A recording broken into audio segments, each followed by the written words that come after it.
Hello and welcome everybody back once again to the GT4 Open and Rookie Series here at TRACKILICIOUS. I'm Mike Nause, and joined with me in the booth today is none other than Eric the Boss Ghoukasian. Welcome, Eric. Hey everyone, how is it going today? Hope everyone's having a lovely evening, afternoon, or morning, wherever you are in this fine world. I see we got Doc Mill, we got Lizzie, we got Dad Milks 666. Interesting. We got John Hawley joining us as well. Welcome everybody. We have a jam-packed evening here tonight with one qualifying session for the rookies, along with, we have after that, of course, the 2 rookie races. It is going to be back-to-back. The second race will start on the order of the previous.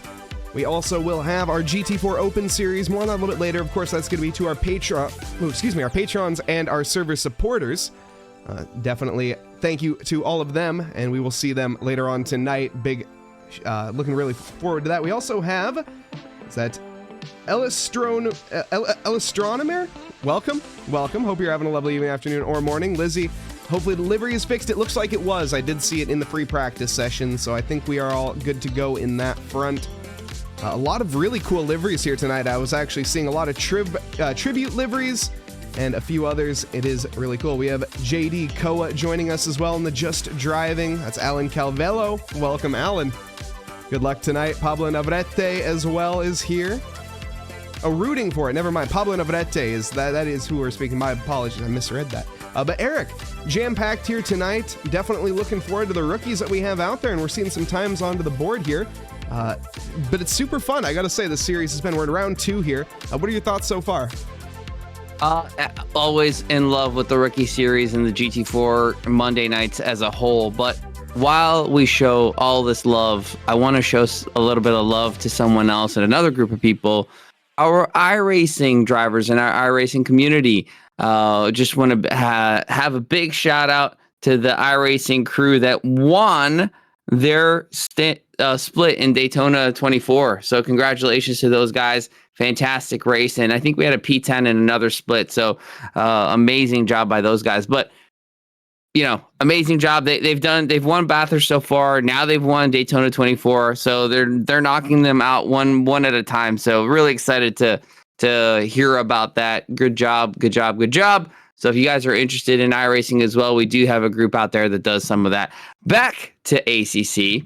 I mean, what can you say about these things other than the amount of love that everybody shows for them? The amazing racing, the amazing community. Not only are the cars really fun to watch, but the people are amazing within the group as well. Absolutely. We're here tonight at a lovely circuit as well, the 2.8-mile circuit that is known as Kyalami, one of my all-time favorites. It is a 15-corner track, 9 to the left, 6 to the right, with 25 meters of elevation. We're going to be seeing a lot of that heading up towards that Ingwe complex at the top of the hill, and then down the infamous mine shaft, of course, and back around towards the turn 1, which is the kink, but the real turn 1, which is Crowthorne. The heavy braking zone left-hander, off-camber, lots of action into the arena sector, if you want to call it that, but heading towards barbecue. It is going to be real exciting. Why don't we head on into the race? Enough babbling on here, and let's see what these drivers have in store for us. You know, I love Kyalami as well. It does feel like it has a little bit of everything, a little bit of elevation, a little bit of curvy spots, and some fast corners, some slow corners. So some blind apexes, just a lovely bunch of combination of corners, and always fun to drive. And you know what? The other thing, it has that good balance of risk to death ratio where most of the track is fine, but you got 1 or 2 of these corners where if you don't get right, you're really dead. So love that about this track. Of course, the corners that Eric is going to be referencing there, the infamous cheetah corner, and even crocodiles heading into it can be quite the handful. Here we see Mike Frund. He is going to be rounding out P4 here as one more attempt in his quali session.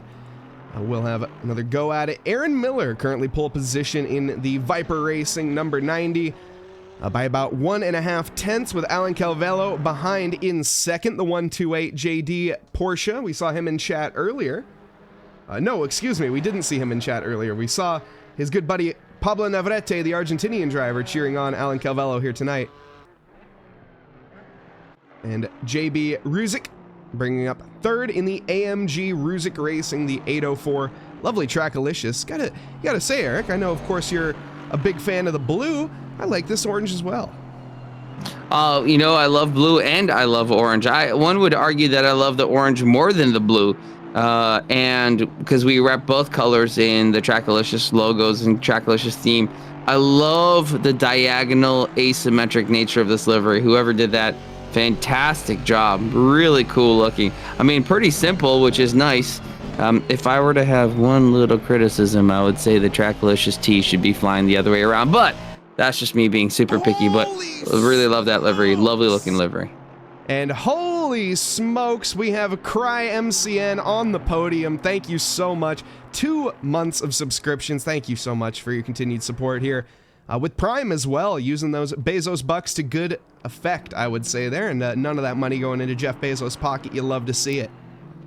I do love seeing Bezos' money in our pockets instead of his.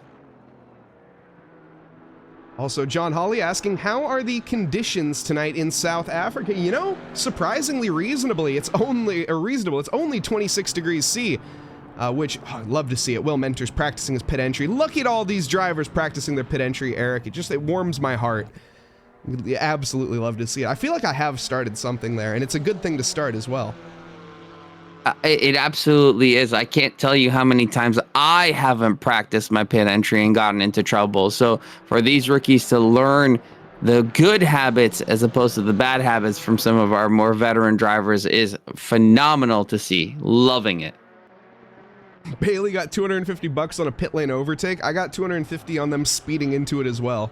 But see, now that's why you practice your pit entry right there. Toth has a little bonk with the wall. That's definitely something you don't want to have happen. You want to iron that out before you head on over into the race session. Aaron Miller going to be finishing his qualifying on pole position. Can anyone dethrone him at this stage? Alan Calvello, no. Looks like I think he will be safe. At least at this stage. Of course, we have Scott Sullivan in the AMG Petronas. Now, this livery is really nice. We have a couple tribute liveries. I saw the Martini Racing Porsche. Another really amazing livery, but the silver and black here, of course, the silver arrow, I guess if you want to call it, but absolutely awesome livery by Scott Sullivan. I do love some of these, what did you call it? I'm drawing a blank. What did I call what? What kind of a livery is this? Tribute? Tribute, that's the word. Sorry, my mind's not firing on all cylinders today, nor is it ever really. But yeah, I love these tribute liveries. I am kind of partial to the full custom ones. You know, it just really brings out the creativity of the drivers that we have out there. I mean, there are some things that some people have done in their liveries that just have been mind-boggling to me. I mean, yeah, we have the Jet Engelmans, who's like a god of livery making, god-tier livery maker, but some of the other people who bring out just really cool and fun and playful ideas that aren't really complicated to make, but just creative, and I love to see those. Yeah, rumor has it the Morton Salt McLaren is actually one of Eric's favorite liveries, so, you know, it's a legendary. That is definitely, I gotta say, an absolute banger of a made by yours truly. I gotta say, I'm very humble about that livery too. You know, it's interesting, Mike, in that I didn't grow up in North America, so I didn't know what Morton Salt, like I never recognized the brand or knew of it or anything about it. But after you made the livery, I can't help but notice it all the time now. Unfortunately, America is well too familiar with the NaCl. It is in every bit of food that we consume here, but that is neither here nor there. We're on board with Scott Sullivan in the AMG here. He's the first driver of the even plate, or of the odd plates here to no, wait a second. It's an odd plate. Okay, we have odd plates already time on the board though. Interesting. Okay, maybe, wait, what?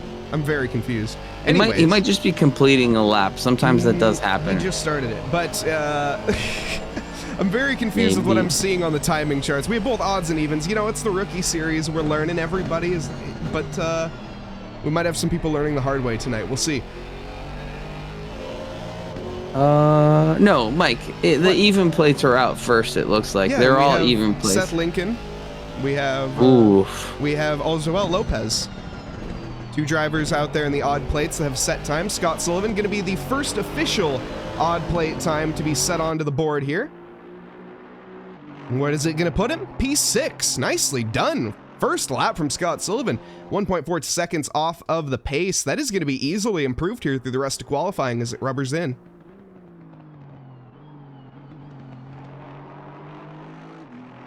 Mike Burkov, welcome. Bailey as well, welcome.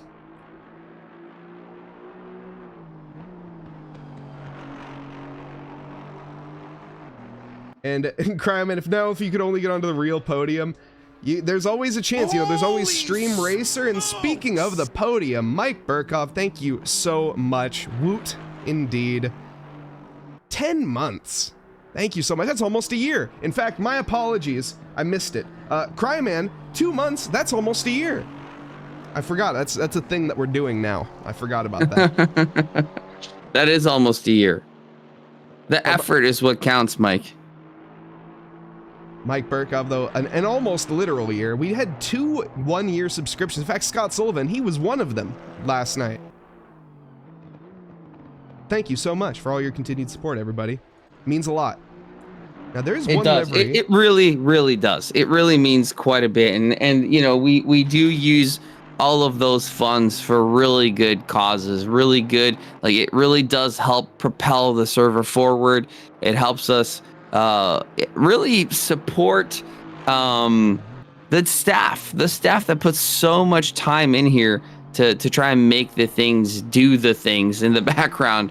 I can't express how much work it actually is. And I'm just taking a glance at our Discord right now. We have 8 people in steward chat trying to support some of the stewarding that happens in our increased number of championships that we keep running, and not learning any better about how much work it actually is.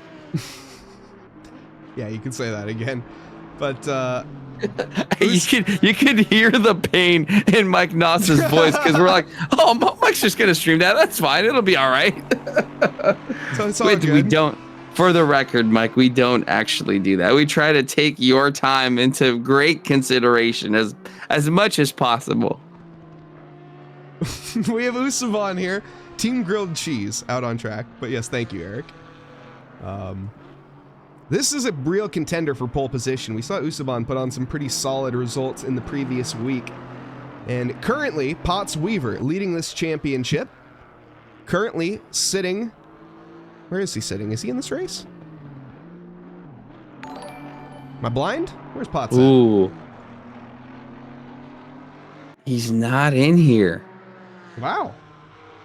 Well, there's a drop round. I mean, so there is that. There's a drop round. So this, I guess, Potts Weaver using his drop round.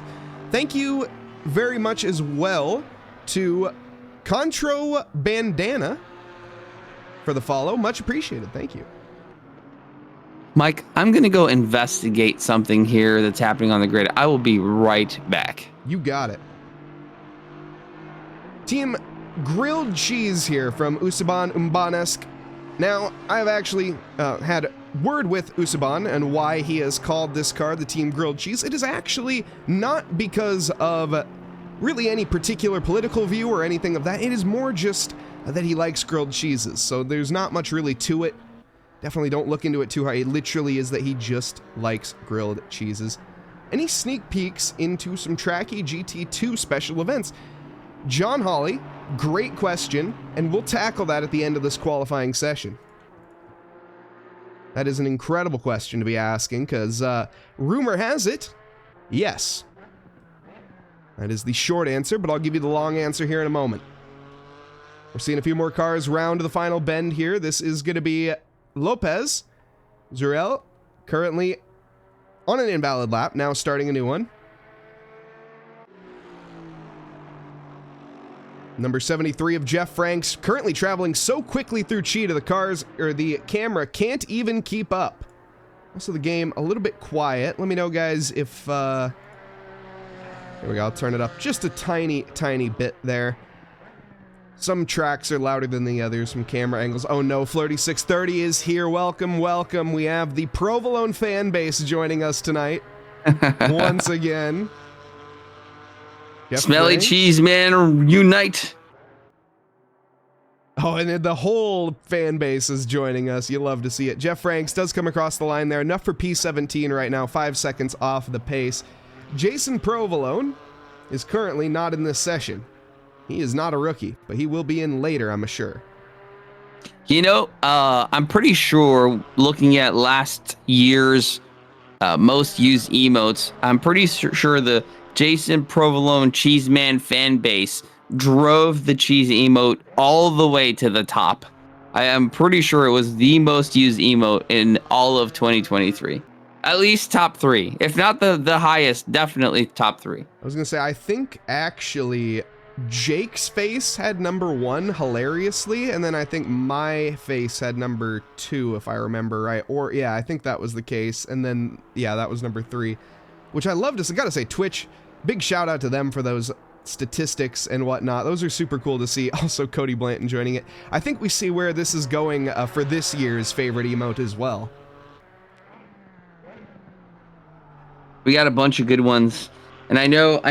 Not only have we had some cool new ones that you've been adding, but Mr. Blanton has been adding some good snippets in our Discord of some audio fun that we can have. So, shout out to Cody. I will add also, Mr. Blanton, as per your redeem, I had a talk with the boss's boss about scheduling her debut on TRACKILICIOUS. So that is currently in the works. You love to hear it. Of course, what does that mean for anyone listening? Well, that means that Eric, the boss, his wife, aka, is going to be joining me alongside me for some commentary at one point. 24 hours and Nords of demand a refund. We'll see, Cody. We will see. Mike Fisher here. The checkered flag has fallen. He is going to come to the line and fall in position 18. Nice improvement of 3 positions. Gets knocked down to 19th immediately by Usaban, who doesn't jump up to pole. He does fall short there by about 6.5 tenths, or just under 6 tenths. Over. A few more drivers to come to the line here. It is going to be Cody Carey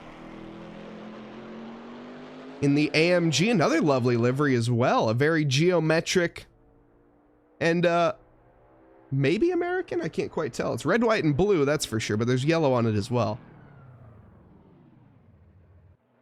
Okay, Christopher Schinka, pay no mind to the Alpine clattering the side of the wall right after Cheetah. That is not quite the optimal line there for that driver. I think it's Christoph Schinka, if I'm not mistaken there, Mike. I think you're right. Yeah, you're right. What did I say? Christopher. Oh, yeah, no, you're right. It's been a while since we've actually seen Christoph join us, so. That is true. Not much of a difference, but difference enough where I think it's going to matter. I probably would have caught it at some point. That was just the brain there. But yeah, you love to see it. I have no doubt. And the only reason why I've noticed it is because I've read his name several times today. I'm like, I keep saying Christopher in my head, but then I know it's not Christopher. So I've had to correct myself a bunch of times. So I figured I'd help you out a little bit there. Appreciate it.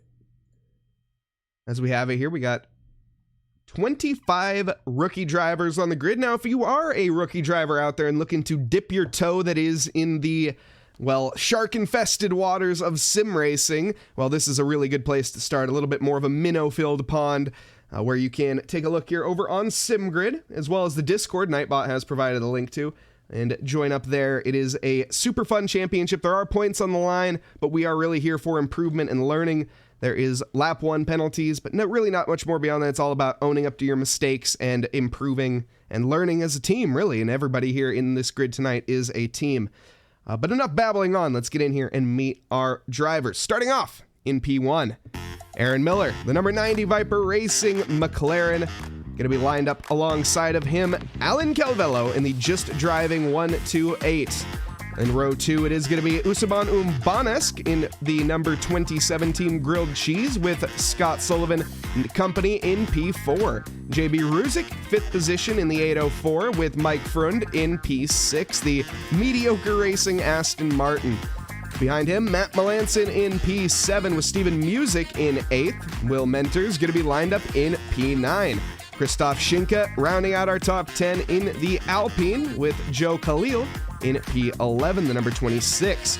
Seth Lincoln, 12th quickest in the 101 McLaren Racing McLaren, with Lucas Caneda, the Brazilian number 69 driver, in P13. We have Andrew Schwinski in P14, or Alexander, Schwinski in P14, with Brock Franklin behind in 15th. Toth Arpad going to be 16th quickest with Mason Pershilski in P17. Zariel Lopez, 18th quickest in the number 15 GT Marquez, with Cody Carey in 19th quickest. Rounding out our top 20, Mike Fisher in the number 23 Fisher Porsche V1, with Drew Freiberger behind in P21. Lizzie Alicea, the Puerto Rican driver, in P22, with Omar Perez in P23. Company for him is going to be Devin Anthony in the Rockefeller Racing number 664 Camaro. Devin Smallblock Anthony back at it again. And Jan Rodricks, 25th quickest in the baseline racing. Last but not least on the grid, it is going to be Jeff Franks in the number 73 Love Wins Racing. He's going to be joining late after disconnecting or something. He was in the qualifying. I'm not sure what happened, but joining us nonetheless at the back of the grid. 26 cars here tonight, Eric, and they are about to start up. Aaron Miller going to be leading us away. You know, I know Aaron's been in a little bit of a lull in his driving. I think the Pro Series or the Open Series got him a little down, but I'm really happy to see that he's back on top in pole position. Hopefully he can convert that into a win for him. And for us, I hope the other guys are going to give him a good challenge. Yeah, absolutely. Alan Calvello in the Just Driving, of course, with plenty of support behind him. We got Noobs R Us cheering as well from Lizzie. 3630 only played Truck Sim if you buy a wheel. Come on, man. You can drive even with a PS5 controller. You can be like Jace Wright, who is no longer the controller king. He is now Joystick Jace. He is now a mediocre wheel driver. I'll just call it as it is. Sorry, Jace, but you're learning. I'm not laughing. Are you laughing? I'm not laughing. You know, it's all right. He's learning. And I hope you're in chat, Jace, to laugh along with us. Watch, he's going to whoop us in about 3.5 days. I'm sure he will. Sweat it. But until then, I'll make a little bit of fun of him because he's lost quite a bit of pace. But that is just the nature of switching over. Of course, we're humans and we can learn to drive with our feet if we really wanted to. You know what I mean. We already drive with our feet, but that's beside the point. We have a couple of pit starts here tonight. Now, of course, Eric, do you want to explain what that's about? You know, this is probably the most controversial thing that happens at Trackalicious, and I would really appreciate the time to explain it while we have this long lap.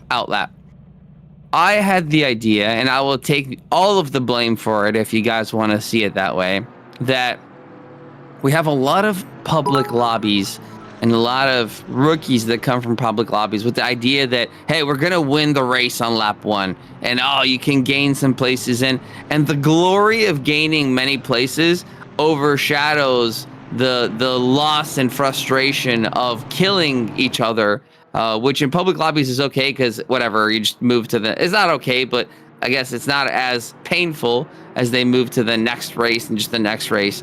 I said, okay, you know what? Let's make this a little bit more realistic in that saying there's a big penalty if you do something bad on lap 1, and specifically lap 1 because a small mistake can result in a big problem. A lot of cars get taken out from small mistakes. So why don't we say anyone that makes contact on lap 1, whether it's small or large, gets a pit start. Now, I've been overruled a little bit by the team. Like a lot of people complained and said, okay, fine. Some of the lighter taps get a no quali, so they start from the back, but if there's any relatively reasonable contact, they get pit start. Okay, I'm not trying to ruin anyone's time here. On the contrary, I'm trying to make the penalty large so that people are a lot safer on lap 1, and hopefully makes the league better, and it has, in my opinion. And yeah, that's the reason why we have pit starts. Yes, indeed. We're 2x2 Noah's Ark formation as we get ready to go green here. Aaron Miller on pole position with Alan Calvello in P2. I'm Mike Nause of the booth. Joined with me tonight is Eric Ghoukasian, and we are green, green, green, and Usuban is off to a smasher of a start. We're going to be pretty even up at the front here with Aaron Miller and Alan through turn one. Usuban going to be trying to look his way down the inside as he goes late enough onto the brakes. He's going to be sending it right towards the back bumper. He does manage to get it corrected in time. We see Aaron Miller challenging that inside line with Usuban, or excuse me, with Alan Calvello out. He is going to take that advantage through barbecue and seal the deal. Alan Calvello, our new race leader, and Aaron Miller going to be pushed under threat immediately by Usuban.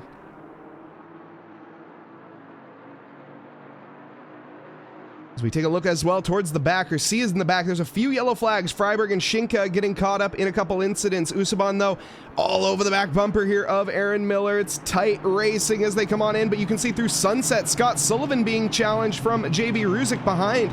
Scott Sullivan is very wide there, heading into the S's. We're going to need to go nip and tuck at some point here because it is going to be a bit dicey.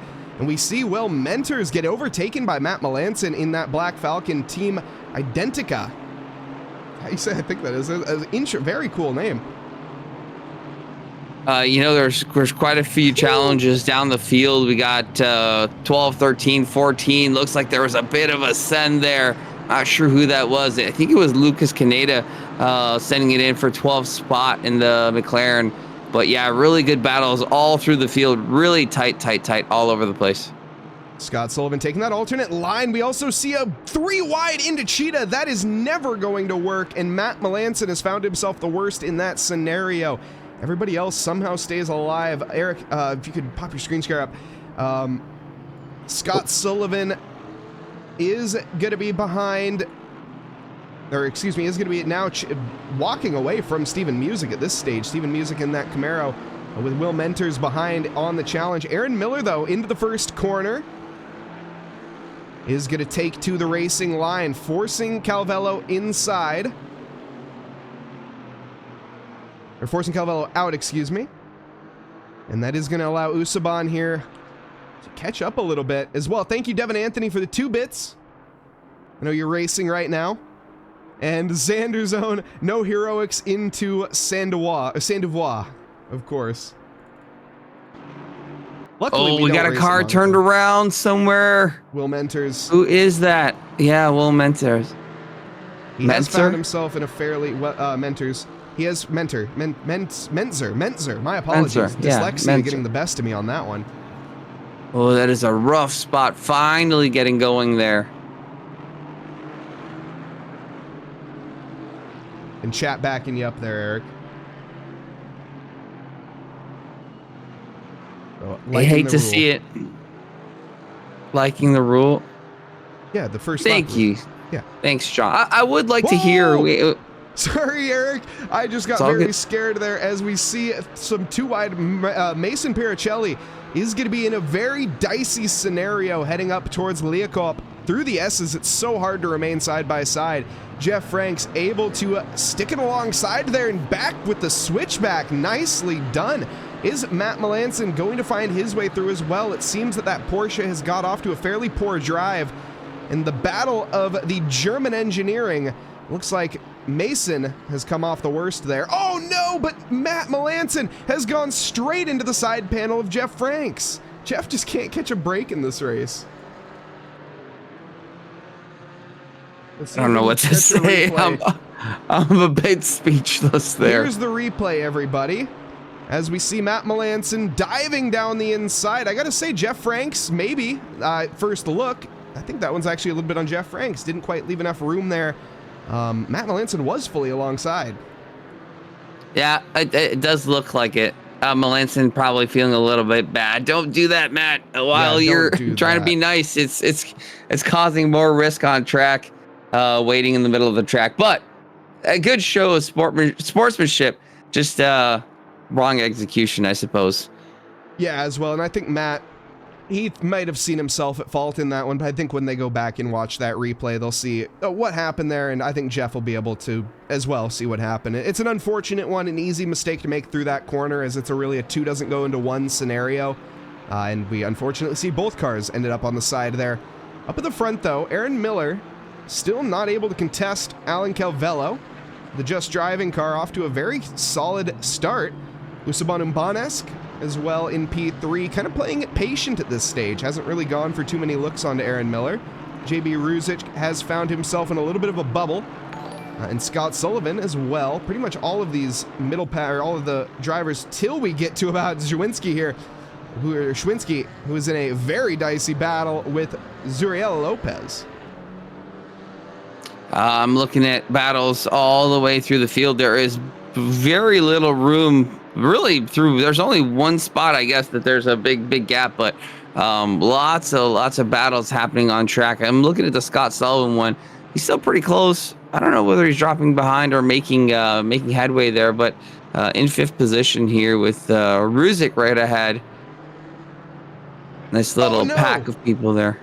Mason Piricelli has unfortunately found the worst of Cheetah. Luckily does keep it mostly under control, rejoins fairly safe. Omar Perez is on an absolute tear. The Mexican driver up 7 positions, but that's nothing compared to Devin Anthony. Devin Small Block Anthony, his first re-debut as far as I can tell in the Camaro in terms of the Trackalicious races. Of course, the last time he did drive this car down the inside of Mike Fisher and getting it done, make that 10 positions. Matt Fisher going to say something about it, but through barbecue, this should be pretty much, through the final corner, my bad. It is going to be pretty much done and dusted, and Mike Fisher gets a bit squirrely and allows the likes of Perez through as well. But Devin Anthony blew up his V8 the last time we saw him in this car, so he seems to have wrangled it back in and found a good amount of pace. Sorry, I'm not going to go back into the replay here. Looks like Usiban challenging Aaron Miller for that position. Now, this is in replay mode on my screen, as all 3 of them, Alan Cavello, Usiban, and Aaron Miller, getting really racy with each other. Aaron getting a bit ahead, but Calvello makes it through. Usiban taking advantage of the battle happening ahead between 1 and 2, getting himself into that P2 position. Really long side-by-side period, which you love to see the racing, and this is what the GT4s are phenomenal for, going through sunset as we lose our replay there. But yeah, Usiban makes his way ahead of Aaron Miller, now in 2nd place, with Aaron in 3rd. I would love to see Aaron's face on his stream during that battle, because that is what he is here for. I was talking with him, he's had a bit of a struggle lately, and he's trying to just find his racing and enjoy driving again, and this is what it's all about. Alan Calvello has made a mistake, and as a result, Aaron Miller now back into P2, challenging Usaban, who's now in the lead of this race. I actually do have Aaron Miller's stream up. There is a stern, serious, concentrated man behind that wheel. I could tell you that he's putting every atom of his concentration into this battle, trying to get back onto that P1 position. Love to see it. And that actually just gave me a great idea, Eric. I wonder if we can pull people's face cams from their streams when they're racing and pull it up. That's a good idea. All right, more work for me. John Hawley, you can blow up the Camaro's engine. Yes, you can. It turns out if you rev the engine to 9,800 revs per minute, it explodes. And it makes a terrible noise. Devin Anthony found that one out firsthand at Misano. Or Zolder. I can't remember which. It was one of those 2. I always get those 2 tracks confused, and I don't know why. Well, Devin had it happen to me. I think Jan Rodrix was the last person to have that happen in the Aston, wasn't it? A couple of weeks ago? It was Dan Brace. Oh, yeah, that's right. You're right. It was Dan. Brace blew the Aston Martin up on the Heartbreaker. 2nd lap, too. Heartbreaker. That was just, oh, man. And yeah. Another car that makes a really terrible noise when it throws a rod, it turns out. Oh, looks like Usiban made a mistake there, going a little wide. Now Aaron on the tail of that Aston Martin. From what I understand, the McLaren does have great straight line speed now. 50% coverage from that arrow. Aaron not completely behind the car. I would have tucked right behind there, but is he going to have the speed to make it up there? I'm not quite sure. He is having a look, but just not quite enough. Fantastic racing by these 2. You love to see it, and not able to get it done just yet. But as you just said, the McLaren fastest in the speed trap at 226 kph. Behind that is Omar Perez in that AMG at 225 kph, and Seth Lincoln as well. Looking at Usaban, is actually only 2 kph down, or 3 kph down from Aaron Miller. So about 1 mile an hour, just a little over a mile an hour. But that makes a difference, especially with the slipstream. You know, I want to pay a little bit of attention to Joe Khalil, someone we found on Twitch itself, relatively new to ACC. I know he was sim racing before, but kind of stream sniped him a little bit. Got him into our leagues, and he's slowly been improving. He started towards the bottom end and then got a little bit better, and now he's looking at the top end. He's been putting the work into trying to improve his performance in these GT4s, and overall, I think he's gaining a lot of speed. Xander, I gotta agree with you on that. There should be a Steam achiever, a Steam achievement, yeah, for that. Zwinski here. Or Schwinski probably. Onto the outside of Leokop. Interesting. It's a bold move to make. He's going to try to carry that momentum down the mine shaft into Cheetah. The Alpine, though, doesn't have the legs to keep up with Pierre Shelley. Pierre Shelley closes that door and says no thank you, and Schwinski is going to be forced to the outside line again. Leokop, not the greatest opportunity anywhere through that S sector. I mean, it's doable if you are bold and the person in front of you is a decent bit slower, but it's really just better to wait for these corners up here. Well, not this corner, or this corner in particular is going to be your setup for Crowthorne into the first braking zone. I hate that the first corner here is called the kink and barely exists. You blink and you miss it. Here we go. First corner, everybody. There it is. Congratulations. All right, now into the real first corner. Schwinski. Mike's battle with logic is endless. It really is. Oh, my. Lopez. Oh, no. Both drivers doing their best Sum 41 impression in way too deep. Oh, and some elbows out racing. Schwinski is forced into the kitty litter by Lopez. That is, some aggression there, and we have some KTM Oh, support. no! Uh-oh, what has happened here? Got Seth Lincoln off. And Devin Anthony looks like he was involved in this incident as well. So Seth Lincoln in the McLaren, Devin Anthony in the Camaro, and I'm not sure who is in the Aston. Oof. Devin just misjudging his speed there slightly. Oh, and Lizzie, or was that Perez? I think that was Perez. Just getting by. My goodness. Perez gets by the skin of his teeth and is thoroughly testing the structural fortitude of his racing trousers. That's unfortunate. And I don't know if I missed this, but thank you, Corbin AUVC, for the follow. Much appreciated.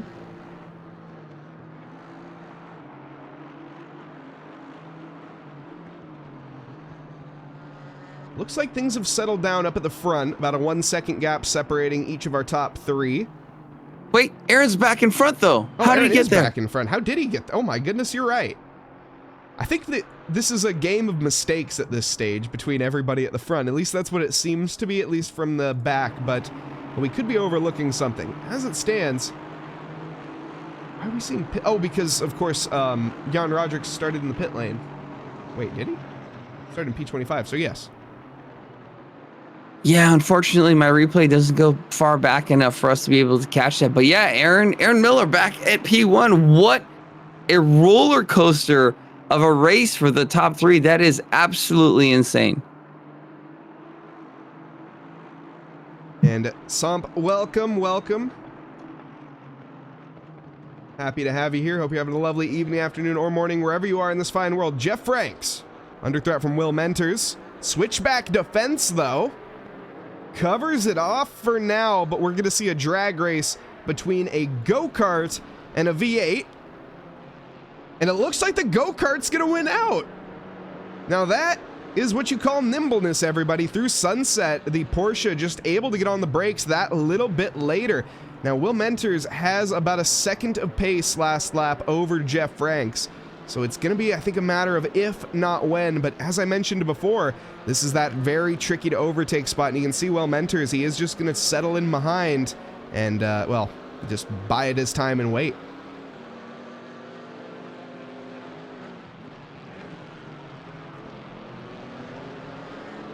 Should do driver of the race in every race.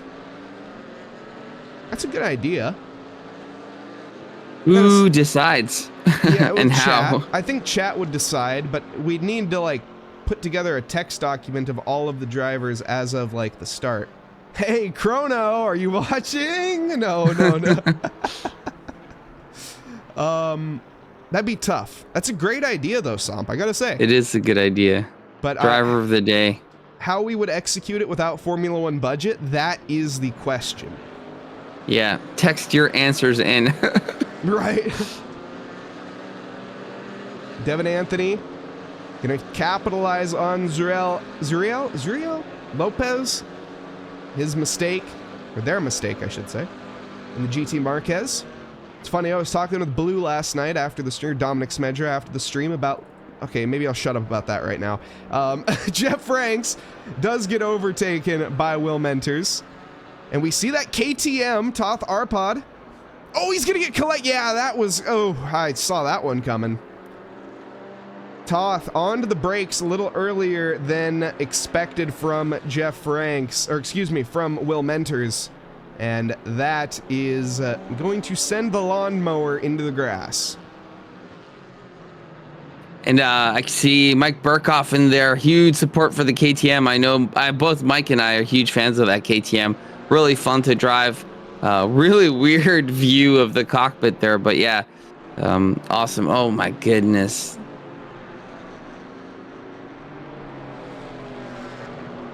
Devin the Destroyer Anthony just rampaging through the field today. John Hawley, you have no idea what you just said with Eric in the chat here. Ooh. You said John. the wrong words, John. John, buddy, pal. Driver of the day would be fun to build. I mean, all you, John. yeah. All you. That's like I say, that's a conversation for you and Eric to have, because Eric, I think his I'll go into, we're not going to go into that amount of detail here. It's a PG stream, but there's a sale has risen. Someone dropped a basket of eggplants on my lap, John. Alan Calvello lagging there, and I think that has put him into the barrier. Also, Paula Brady, welcome back. It's been a minute. Happy to have you here, though. Got to see you in some races and upcoming, though. Oh, yeah, that is, well, that's what you call latency, folks. And I'm pretty sure Prime is Jeff Spangler, maybe? Welcome. Welcome. Wow, it's awesome. So many subscribers in here. Thank you all so much for the support. Alex Afonso joining us as well. Welcome, Andre Alex Afonso. Portuguese driver, of course.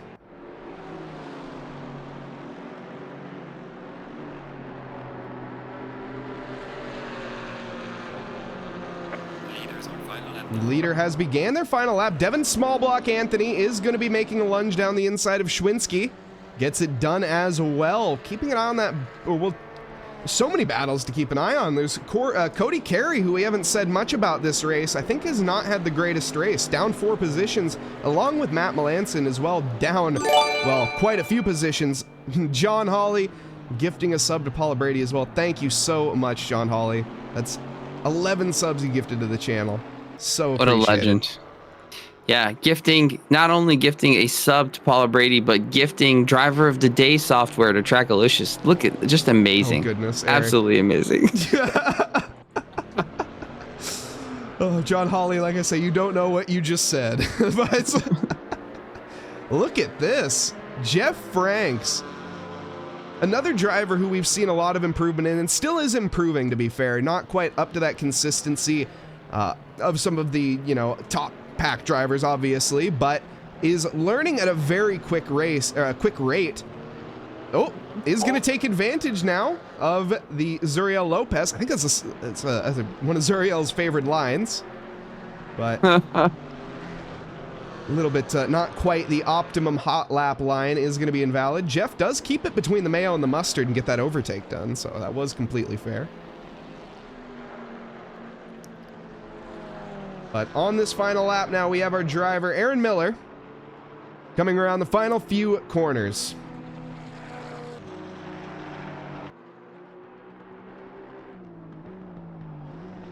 And, sorry, Eric just saw it. And it is going to be Aaron Miller coming around the final corner now as he heads to the line and takes the victory of race 1 here tonight of the Rookie Series. Usaban Umbanesk, about 1.5 seconds behind, does take P2, and JB Ruzic comes home in 3rd. Scott Sullivan 4th, Alan Calvello going to be in 5th, Stephen Music 6th, Mike Frond in 7th, Lucas Caneda does come across in 8th, Joe Khalil, great improvement, up 2 positions, and Jan Roderick up 15 positions from the pit start, finishes in P10. Question in chat, why is it called barbecue? I think, John, it's because you get burnt if you take too long to turn around it. So there are... Oh, that was a really fun race, Mike. And it doesn't seem like I have to go anywhere for now. So, yeah, really fun race. We have a battle to the end. Zuriel Lopez and Jeff Franks. That was a battle throughout the race, I feel. Does come to an end now on lap 11. Toth Arpad, the Hungarian driver, in the KT... No, wait. Huh? Didn't he have the Austrian flag before? Anyways, the Hungarian driver... Maybe I'm thinking of somebody else. The Hungarian driver in the Austrian machinery comes across the line in P19, or P20. And Mike Fisher in 21st. That's a good improvement by Mike. I know Mike was struggling a couple of seasons ago. I think it was season before last, kind of consistently in last place. So love to see him a couple of positions up, finding some improvement through the season. It's awesome. Yeah, absolutely. And as we get ready for the session to flip on over, we're gonna have like, what, a 5-minute break? Yeah. You know what that means, chat. Although, do we want to do it now or do we want to do it later? Now, probably, and later. Why not? I can think why not. For my sanity's sake. But yeah, we'll see. How many people do we got here? I think we got quite a few people here now, so we'll do it. No, but we don't have a qualifying. We can't do it now. No. We won't do it yet. We'll do it after the after the rookie race. We'll head on into Stream Racer. And while we wait, we'll answer John Hawley's question earlier, because I forgot to do that. While we head on over to the calendar here and take a look at what is to come for the future of Trackilicious, and a few others as well. So we have, of course, our GT4 Rookie Championship. That's what you're watching now. We're here at Kyalami, and our GT4 Open Series is going to be up next. 45-minute sprint at Kyalami as well. Next week, it is going to be Monza Madness here at Trackilicious, where pretty much every championship has Monza. I don't know how we managed that, but it's... yeah, we did. Well, that was intentional, Mike. It was we had a couple of Monzas here and there, couldn't fit it.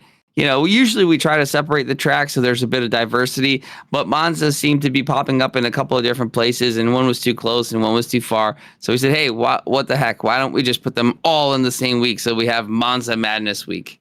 Well, we are going to have just that. So for any championship coming up, it is going to be Monza in the next race. GT3 Reverse Grid, one of the most popular ones turning on. Of course, if you guys are interested in any of these races, do head on over to our SimGrid and sign up. All you have to do is link your Discord to SimGrid, hit that join button, and I think you've joined the Tracklicious Discord, but I don't know. Don't quote me on that one. And you'll be a part, you're ready to race. But also, I would recommend joining the Tracklicious Discord while you're there. There's a link in chat as well for that. But our GT3 reverse grid popping off, been super fun. Of course, Syntho Drive on Wednesdays as well, not ACC, and nothing that you have to do. Just tune into the streams and our West Coast Championship starting up on February 7th. That's also on SimGrid. We have our Porsche Cup Sunday GT3 Championship. Of course, the Porsche Cup not streamed. Our GT3 main event is, and it is going to be on Monza up next, 30-45 doubleheader. We have our GT4 endurance race at Bathurst on February 10th and special events on the 12th. But that question that John Hawley was asking earlier, the GT2 reverse grid, well, it is scheduled currently for February 29th, assuming everything goes correctly with Kunos and they can manage to push that DLC on time. We will be having a GT2 reverse grid as well as maybe some other championship or other off races. We'll see. Of course, the GT2s, I think everybody are going to be very excited to drive and try the new content. Tell us more about the special events. Yeah, absolutely. We have Midnight at the Mountain. That's going to be a 30-45 doubleheader on February 12th.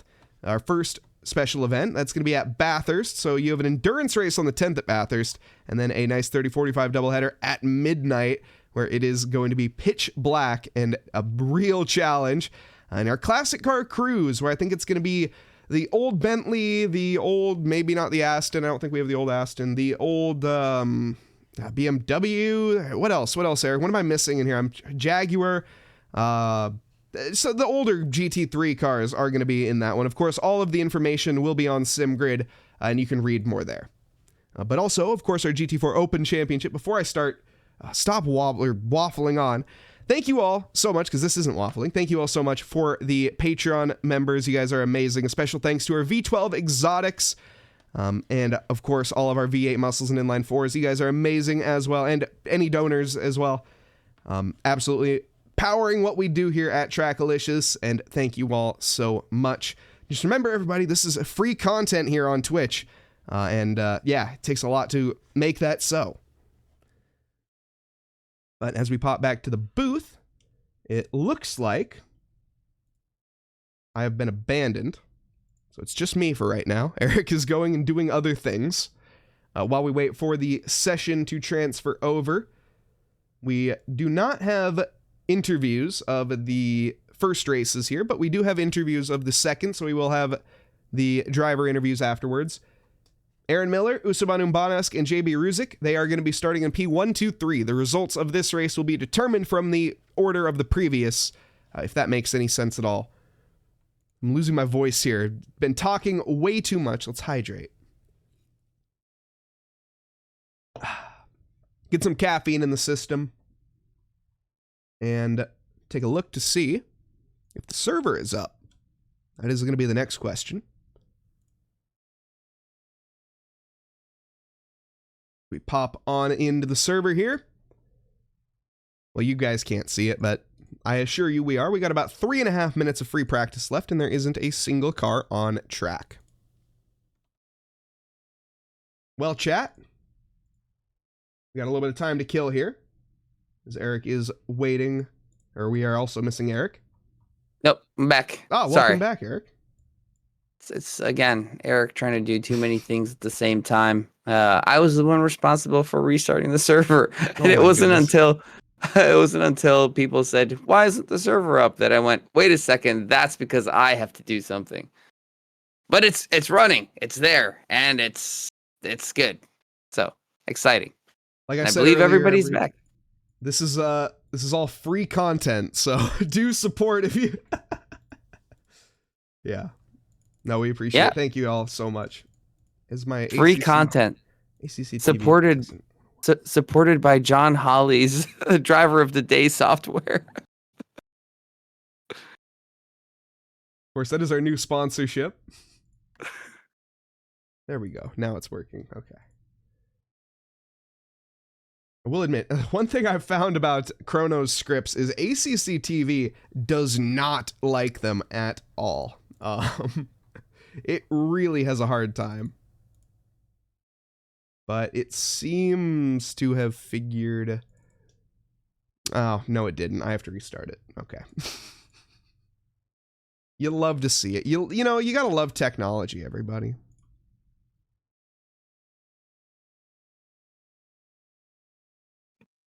But Eric, One thing I wanted to question you about, I know you've been putting in some time and effort lately on Bathurst especially, but I think your driving in general has been improving, and we've been seeing that in these past few races, and now I don't say that lightly. Oh, that's funny. No, actually, you're wrong. It's actually been really horrible. Just at Bathurst is where I have some any vision of ability to drive. I mean, if you watched my race yesterday, which I hope you didn't, it was absolutely horrendous. The first hour was great, went fantastic. Picked up a couple of places, was learning how to drive the track, and then the second half, or that last half hour, was miserable. Got a drive through for seemingly no reason whatsoever. Spun the car, hit the wall, like pretty much anything that you can do short of speeding in the pit lane, I did. And I lost a whole bunch of positions from it. But hey, my focus is entirely for that Bathurst 24 that we have two cars in. Really excited about it, and I'll also be driving on the Crazy Rabbits team, who have 3 cars in the race. So exciting! And Fuchsia has a Fuchsia Motorsports. So Drew and Vadik and Meek Akash have a car in there as well. So yeah, quite a few cars that friends and friends of Trackalicious and Trackalicious cars in the race. And I'm pretty sure I saw Alex Afonso's name in there as well. Ooh, that'd be interesting. I gotta say, I haven't seen too much Alex Afonso lately. I know we saw him in chat. I'd be curious. I mean, I'm sure I hope everything's all well, of course. But definitely it'd be exciting to see you back out there, Andre. Some more Portuguese representation in One Shot 929. Who are you in the race? I'd love to hear you and give you a shout out. Having a great time in your first race. I am so glad. First race with us, I'm assuming. How can rookies be promoted to the next category, Eric? It's really a self-assessment. I mean, anybody is welcome to join any of the leagues with a reasonable amount of racecraft involved. So if you feel like you're ready and you're able to keep up with the pack, basically, you are welcome to join any of our leagues.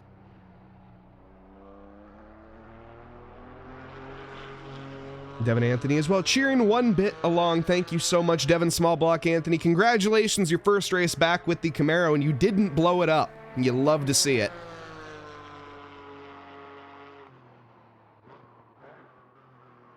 You are never going to lose that title, though, of Devin Smallblock Anthony. I hate to break it to you. That one is not going away. Now, I haven't come up with a nickname yet for Dan Brace, because he has joined your club, Devin. I don't know if you saw, but he blew up the Aston Martin the other night. Now, how you blow up a Aston Martin Vantage engine, I'm not completely sure. A 4.0 liter twin turbo V8. It's quite impressive. But how you blow up a 6.2 liter naturally aspirated piece of cog iron, yeah, that honestly might even be more impressive. Eric is sitting back there mauling. I know that. No. Just firing on the one cylinder that I have left. Yeah, excited to see this next race. Excited to hear your next grid rundown. All right, yes, indeed. We have 26 cars ahead of us for tonight. And let's get in and introduce them as we have it. Starting off in P1. Aaron Miller, the number 90 Viper Racing. He took P1 in the first qualifying and managed to somehow take the race win after a extremely hard-fought race 1. And it looks, we'll see. Unfortunately, we didn't get to catch that. But Usaban Mbanesk started in P3. He managed to take home P2, pushing JB Ruzik back into 3rd for the 804 AMG. Scott Sullivan, I think, starting in 4th again. In the 43 AMG Petronas, we have Alan Calvello in the Just Driving 128. Behind him in P5. Steven Music is going to be 6th quickest in the Wolf Racing 466, with Mike Frund in P7 for the number 70. Lucas Caneda in P8, the number 69 car in the Bug eSports GT4, the Brazilian driver, with Joe Khalil behind in P9. Rounding out our top 10, it is going to be Jan Rodricks in the baseline racing with Omar Perez behind in P10. Had a pit start last time around, is going to be starting in P11 with a nice finish in the previous race. Brock Franklin in P12 in the Blitzco Racing with Seth Lincoln in the 101 McLaren in P13. Mason Pershelski in P14, the number 10. Martini Silly Nannies Racing, interesting team name from Mason Piercelli there. And behind him is going to be Devin Anthony in the Rockefeller Racing number 664 in P15. Alexander Schwinski is going to be company for him in 16th with Will Menters in 17th. Jeff Franks going to be finishing in P18 for the number 73 Lovewinds Racing. Zuriel Lopez is going to be 19th quickest in the number 15 GT Marquez with Toth Arpad in P20, the Hungarian driver in the KTM, the Austrian machinery. Mike Fisher is going to be in P21, the number 23 driver with Matt Melanson in 22nd, the 818, and Cody Carey behind him in P23 in the Camaro. Lizzie Alicea finishing off in P24, the New Bazaar Us number 79 with Christoph Schinke in P25. Drew Freiberger is going to be rounding out the back of the grid here, of course, last but not least, the number 419 Audi in P26. I was going to say earlier, Mike, you know what? I love that we have split the championships because we used to have a full 50-car grid and we still have 26 people on the grid. That's amazing. And it's getting more and more every season we go through. So pretty phenomenal to see, this league continually progress, and that it was a ridiculous field with fast boys and not so fast boys. Learning the field, and the lovely lady Lizzie Alicea, but yeah, it's split, and you still have a really deep field of talented drivers, and those learning to be talented. Yeah, a lot of future talent here on this grid. Potential eSports drivers, I would imagine. It is just about the road to get there, and it's quite a long road. The road these drivers having to tackle here tonight, just 2.8 miles. That's nothing in this journey that is going to be ahead of them. Yeah, and the road to the top, thousands and thousands more. Thousands more. It was funny. We were in our pro chat, if you like, and Andy Borchers popped his record of how many laps he's driven on Bathurst. And it was someone else mentioned, dude, you have more laps at Bathurst than I have in the entire game. So yeah, fun to see. And with that, Mike, I apologize, but I'm going to have to bow out. All right, well, so ignore my Discord message then. I just saw that. Good luck to everyone on the race, on the field. Hope the rest of the stream enjoys it. I have some outside responsibilities that I have to attend to. Thank you all for the continued support. Thank you all for being here, a part of the community and racing. Hop on the grid if you haven't done so already. Would love to see new people. Paul Brady, would love to see you back. Saw you sneak in there in chat for a little bit. Love your bright liveries, and love to see you back on here. Thank you, Mike, and hope everybody has a good night from me. See you later. I hope Eric has a good time kicking a round ball into a slightly larger net. It shall be interesting, of course, playing some football or soccer tonight. As we have it, though, we have racing ahead of us. 2 more races, in fact, or 3 if you want to count the middle one in between, Stream Racer. And Alfonso, all good. Have to go to a little bed earlier. Well, fair enough. Hopefully we do see in some races. I know we have some earlier ones starting as well.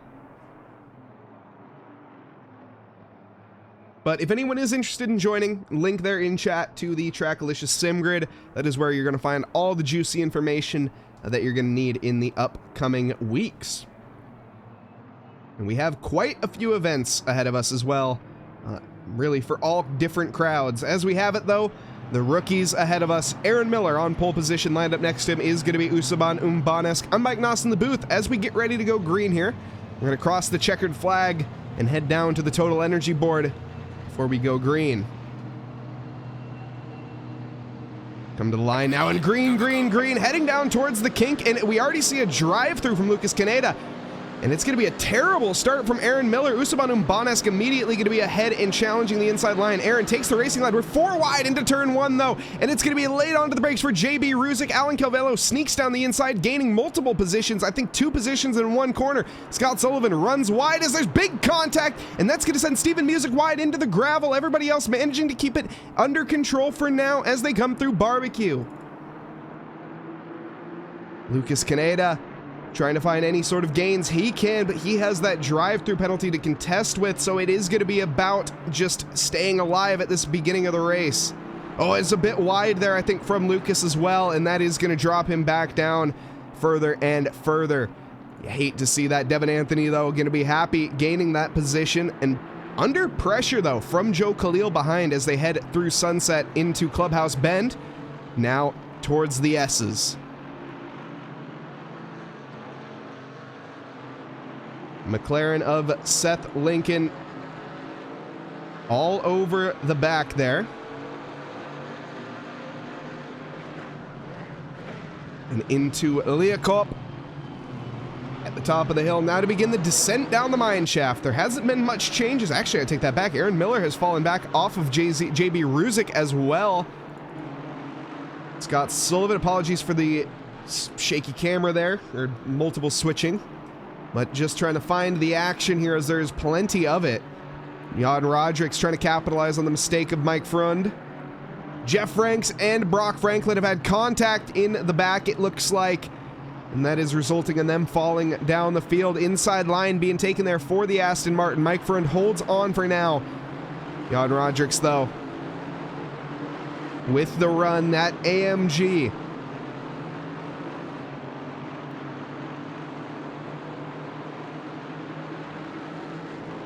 He is going to keep it alongside. Late into the brakes, though, goes the Aston Martin, just slightly later onto the tap. Sticks alongside. Will have the disadvantage, though, as the track narrows. Jan doesn't have to make any steering wheel inputs, and that allows the Aston there, or rather forces the Aston to slip behind. Now Devin Anthony trying to capitalize on that as well. But for right now, Jan Roderick's walking away. Lizzie Alicea with some big gains. Holy smokes, up 6 positions. Drew Freiberger going to be gaining a position over her as well. That's going to be 8 positions for Drew. But Lizzie has something to say about that as she goes back towards Clubhouse, or through Sunset here, takes the inside line and holds the position. Lizzie Alicea not giving up any ground here tonight. Drew Freiberger forced to go defensive now to Brock Franklin, who has made the position up on Jeff Franks. Jeff trying to contest it. Oh no, Lizzie has sent herself into the gravel. Oh no. The pressure as Drew Freiberger goes back side by side. Brock Franklin, though, takes the advantage for now. The Audi gets squirrely. That's going to allow Jeff Franks to have a look, but through the S's, it's going to be a bit of an ask.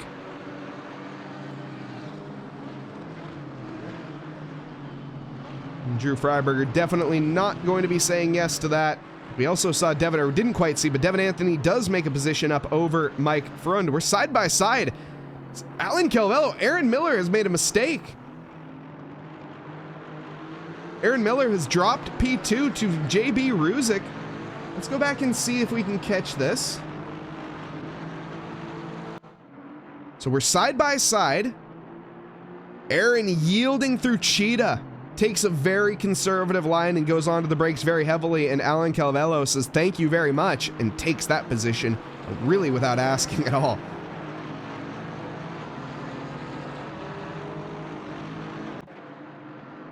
Aaron not done though. He wants that podium. He was in this position though before as he fell down the grid early on. It's about getting your head down, or keeping your head down. Whoa, Mason Pirichelli gets very out of shape through the left-hander there, heading down towards Sunset. That almost allows the likes of Christoph Schinke through. It did allow Matt Melanson through in the Black Falcon. Very nice livery from Matt Melanson. I gotta say, I really like the livery, though, that Mason has brought to the table. The Martini tribute. Super cool.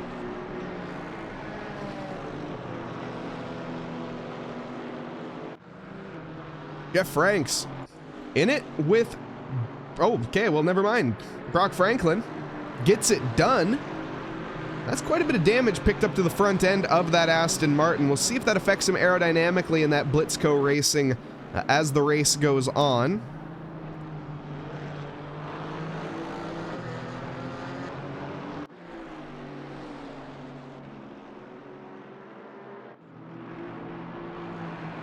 Mason Pereshelski gets by Seth Lincoln. Mason on a bit of a tear here at the start of this race.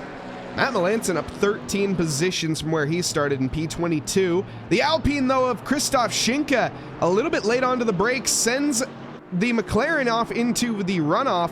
The Martini, though, of Mason, I think he went there himself. Seth Lincoln is going to capitalize on Steven Music. I think Steven Music, not sure actually what happened there, but we're 3 wide regardless heading down into turn 2.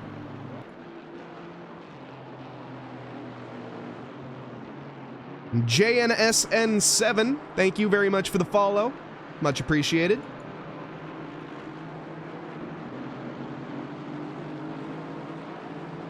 Seth Lincoln not going to give it up to Christoph just yet. He also needs to be wary behind, though. If he races too hard, Steven Music should easily have an overtake.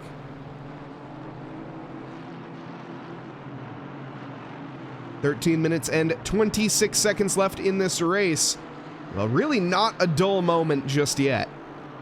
Looks as of there isn't going to be a dull moment either. This is a battle for P2 currently. Alan Calvello trying to go around the outside of Leacopp. That's going to allow Aaron Miller to make a move. Oh, he's out of shape. Alan Calvello loses it. That's just Porsche moments right there. Scott Sullivan does get collected, and he gets on the throttle and puts him sideways parked on the track in a terrible location. Let's go back and see this again. As we have it from Alan Calvello, you can see him just get out of shape there. That was all on his lonesome too, and he doesn't hold his brakes. I'm not sure. That definitely is going to be on the look of a steward there if he did hold his brakes or not. But regardless, Scott Sullivan getting collected, and he is still parked there. Oh man, Scott with such a good attempt in this race just dropped down the field there.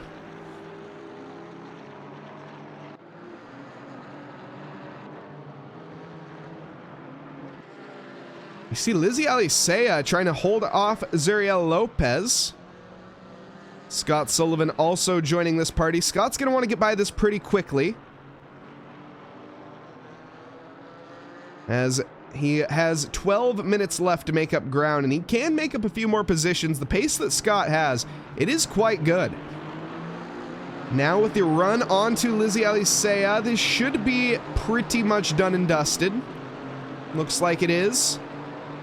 Even in that equal machinery, Scott Sullivan just finding something else there, and you love to see that. Scott, of course, starting off. Oh no, Lizzie! No! Oh, Scott with just the most unlucky day. Mo, you'd put the your turns to garage. No, no, no, Mo. I'm blaming that one on you.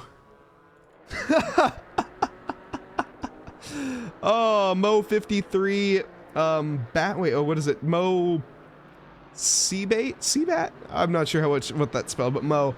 Oh, cheering on Scott. He needed the energy. That's the worst part. And, oh no, Lizzie returned to the garage as well. Oh, you hate to see it. Mouse bait. Oh, that's right.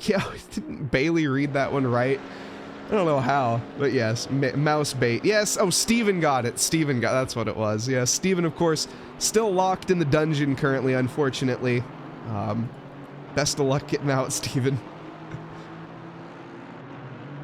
Steven Music, though, he's currently enjoying his time on the circuit, trying to chase down Seth Lincoln. That is sad. I gotta say, that's really sad. Scott Sullivan punted into the Shadow Realm. That is very unfortunate.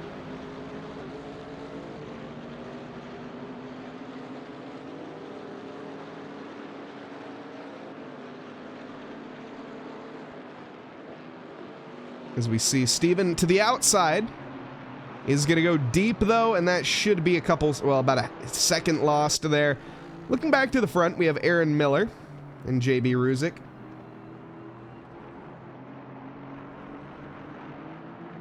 Yes. Oh, we'll see. My knack for mispronouncing names, it is quite impressive, let's be honest.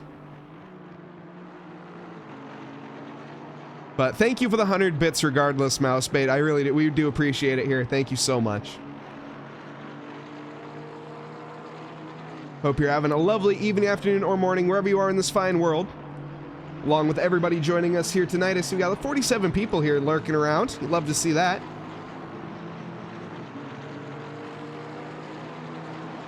Get your stuff sorted in a few months. Ooh, we're going to be seeing you out on the grid, Mousebait?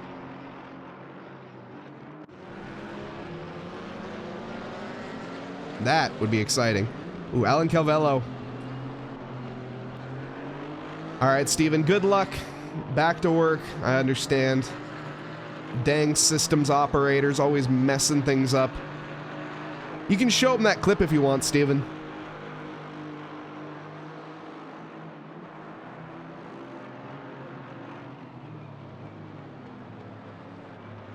Hope so anyways. I definitely hope so as well.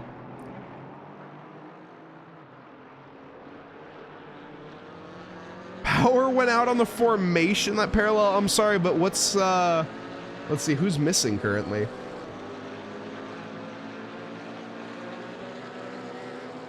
We have Alan Calvello. Wait, do we? Where'd Alan Calvello go? No, he's still here. He was the one I was worried about disconnecting. Power went out, though. Oh my goodness. That sucks.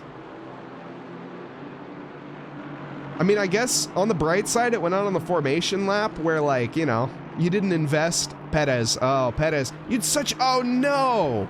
That's... Oh, my goodness. That's so unfortunate. You'd such a good race one. Well, Perez, I gotta say, incredible effort that you put in there. Oh, no, Christoph Schinke. Oh, my goodness. What a save. Holy smokes. We gotta go on board for that one. Sorry, but that is just too good not to. Let's see the steering wheel input here. Christoph Schinke into sunset with a tire onto the grass. You can see the back end step out. A handful of opposite lock and a foot full of throttle, and he gets it right back on track. Nicely done. Textbook save there from Christoph Schinke. Ruzic and Rodrigues both in the top 5. Yes, indeed. The baseline representation tonight is strong. Seth Lincoln finding himself back into the battle here with Steven Music.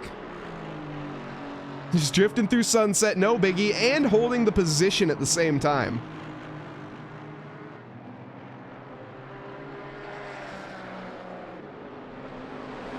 Oh! Seth Lincoln taking a lot of cheetah curb. That is going to compromise his run, but luckily it's not the longest run down towards the final corner of Leakop? No, of Ingwe. Ingwe, of course. I was getting those two mixed up. TJ Washed, welcome, Washed Up Squid. Hope you're having a lovely evening, I think? Evening, afternoon, or morning, wherever you are in this fine world, though.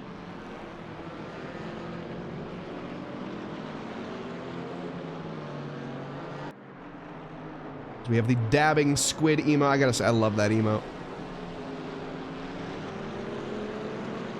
Watching the stream for the peak up at Bathurst. Sorry about that, Afonso. We are not streaming the peak up. It's just we got too much going on here. I do apologize. I do want to, especially with the turnout that we have. But yeah, it's just tough. I'm sure you understand. Yeah, it's tough. Maybe eventually we'll have it back. In the stream, of course. Last season? Oh, yes, last season, yeah. Lizzie. Oh, no. We unfortunately caught that one on stream. I gotta say, that was... Oh, I feel for you on that one. I've been there before. Also, Reaper joining us. Welcome, Reaper. Cheering on the Rockefeller Racing team, as always, I'm sure. You'd love to see that. But Lizzie, a slight misjudgment of the brakes, and yeah, I got no words. I don't know what to say.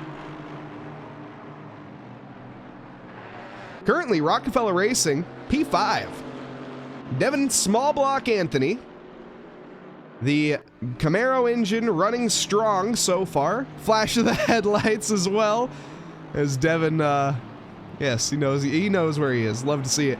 Devin, though, on the charge for Jan Rodricks. Last lap, a 152.1 to the 152.1 of Jan. Let's see if he can get that pace in and maybe gain a position here towards the end of this race. As we have a three-way fight for P6. No, P5. No, Wait, hold on. Who's that? Oh, that's Scott Sullivan. Scott's back out on track. You love to see that. Too much going down track. He got in front of me. Yeah. That was Scott as well. He was on a bit of a tear because he got knocked down the grid there. It's just a very unlucky day for the young Scott Sullivan. AV6 Scott over on Twitch. Go show him some love, everybody. He definitely deserves it. A trooper, I think, was voted most oh no! Christoph Schinke into the back there of Alan Calvello. You hate to see it. Let's go take a look at that one from a different angle here. This is the replay, everybody. As Alan there goes deep and tries to, well, Christoph sort of follows suit. Definitely there, Christoph, unfortunately, the one to blame, and I think he'll be blaming himself for that one as well. You hate to see that. It's not the first time you hit him. Lizzie, what is your problem with Scott Sullivan? You got something against him? He's a great guy.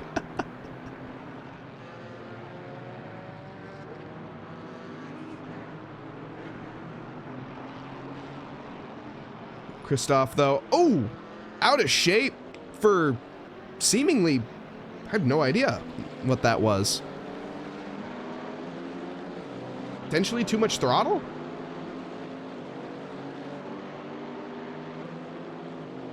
Camaro, though, with a commanding run. Well, yeah, that is going to be done and dusted. The Alpine, though, using its skills there. It's late brakes. A little bit too late. Never mind.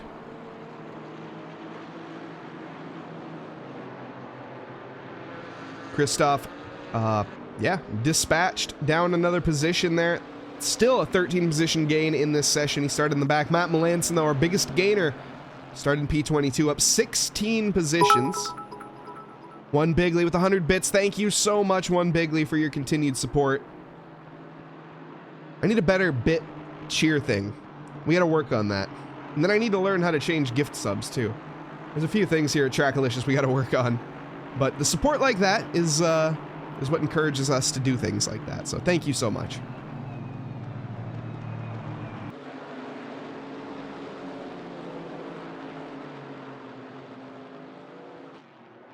There's a little bit of separation here towards the end of this race. Mike Ferrone trying to find the back of Matt Melanson. Not having much success just yet. The leader has begun the final lap. Usaban Umbanesk, our Swiss driver. And Aaron Miller has taken P2. You see? I don't know what happened there, as unfortunately I missed it, but as a result, it is a 3-4 for the Baseline Racing team. I think they'll be more than happy with that result. Stop go 30 for Drew Freiberger as he came into the pit lane. Unfortunately picks up a penalty. And yes, indeed, Severius, I agree. I can't say it in so many words, but I agree.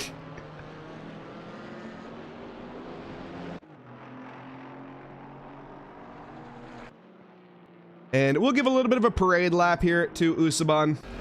Hasn't had too much screen time just yet, as actually, what has happened to Mike Fisher? He seems to be in a terrible location. He's in a fine location. Holy smokes! And One Bigley subscribing for 12 months. That's almost a year. Thank you so much for your continued support, One Bigley. Jacob Church, of course. Absolute legend.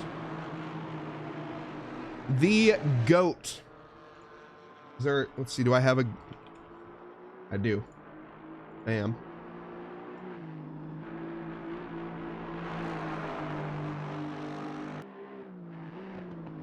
As we have it though, Usaban Umbanesk, the team grilled cheese, going to be taking the race win here tonight for race 2. Flash of the headlights as a flourish at the end and comes across the line to take the win by 7 seconds. Aaron Miller up next in P2. The number 90 Viper Racing definitely should not be disappointed with his result here tonight.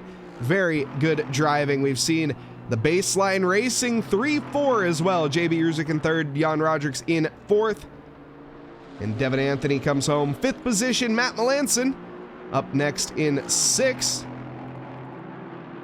Mike Frund in P7. Mason Pirichelli in 8th. Steven Music in 9th. And rounding out our top 10 is Seth Lincoln. Does you've subscribed for a year but only followed since May of 23? You know what, Bigley? It's almost a year. It's okay.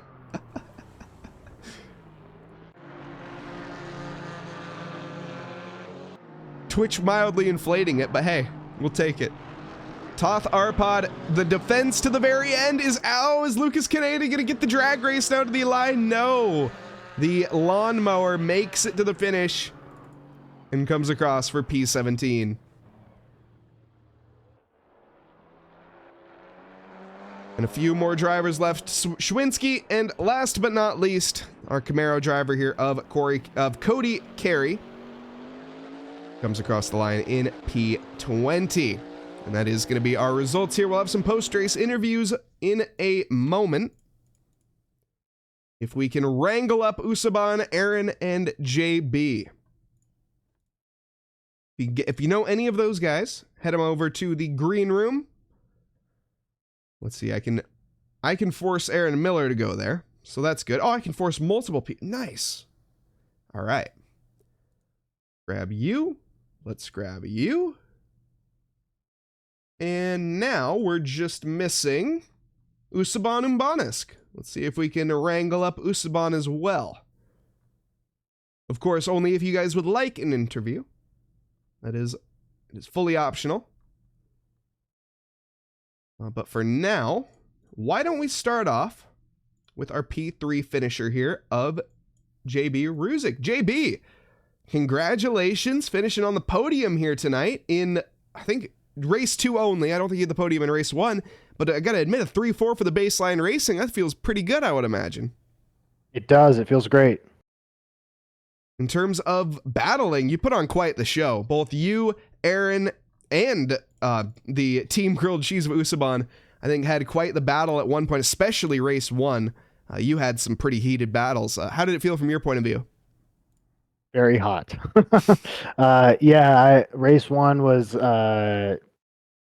quite a bit of trying to make up for qualifying that I wasn't too happy with, and was able to do that. I can't remember who the driver was who only got 3rd because he unfortunately had an incident. But then race 2 was full of just me being real sweaty, having a lot of faster drivers than me being behind me, keeping me honest the whole time. Yeah, and I've got to be honest, you didn't crack under the pressure whatsoever. You managed to hold on. I mean, you had an error here and there, but to be honest, who didn't in that race? I mean, that is what the rookies are about, of course. But exactly. All in all, is there anyone you'd like to thank for your finish here tonight? Yeah, I'd like to thank, my wife for letting me be here. Awesome. I think that is probably the best one to thank out of all. So definitely thank you, JB, and looking forward to how you finish in the next races. You should be leading the championship, or at least not leading it, but if not, you're going to be pretty close to leading that championship, if I'm not mistaken. Looking Just at trying it. to be Jan Rodrigues. We'll see. Hold on. Am I looking at it right? Okay, I'm looking at it wrong. You'll be close, though. That's going to be a pretty good boost into your points there for both races. So congratulations there, and good luck in your next race. Thank you. Looking forward to the rest of the season. Up next, we are going to have our manager here at TRACKILICIOUS, our senior manager, Aaron Miller. Congratulations, brother.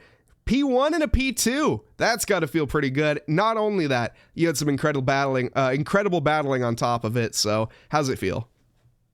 Feels pretty good, Mike. Thanks for having us out here tonight. Everything felt pretty good. Now to see how I do for the Open. Yes, indeed. That's going to be a bit more of a challenge. Of course, we got some bigger names out there in terms of pace, but I got to say, Aaron, talking about this rookie race, you put on some entertainment and some good shows. There were some mistakes, there were some highs, there were some lows. How was it from your point of view in that regard? Yeah, I definitely had some good battles. The second race, I was confused on the start because I was doing what the track said, and I didn't think that we were side by side.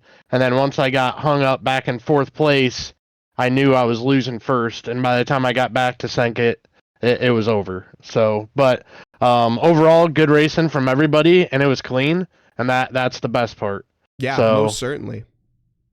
But all in all, I got to say, Aaron, it's so cool to see you out there. And if with a P1 as well, that's going to be pretty, that's got to feel pretty good. We took a look at your stream at one point and saw the determination when you were in that battle.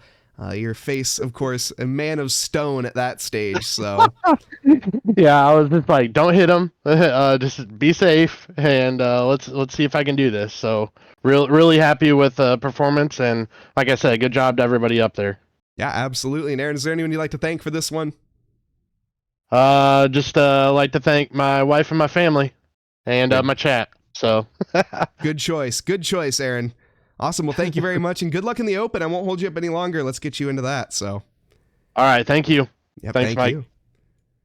That was Aaron Miller finishing P2. Looks like, unfortunately, we are not going to be having a chat with our P1 finisher, Usman Mbanesk. Not able to locate him in the grid room. If anyone can, though, feel free to let me know. As it stands, we're going to take a look at the Open and how long we have left before we start up. Got 3 minutes of free practice. That's okay. We can dip into the qualifying a little bit. I'm not too concerned. We're going to do some Stream Racer, everybody. Let's get that rolling, shall we? We have it. Hope everyone enjoyed those interviews. Aaron Miller, one of the, what's the word I'm looking for? Pillars, I guess you could call it. I mean, a pillar, yeah, but the there's a word that I can't think of right now, but just an absolute crucial pillar here at TRACKILICIOUS. Our senior manager, absolutely awesome guy in general, just an incredible person, incredible guy. Do check him out, Viper GT3 over on Twitch. He is live over there quite a bit, plays various games, mostly ACC, and does a lot of driving, so definitely check him out. And what was that noise? Oh, here we go. That was Stream Racer. As we get into it here, let's find a map. We will go with CRC. Yeah, here we go, this map.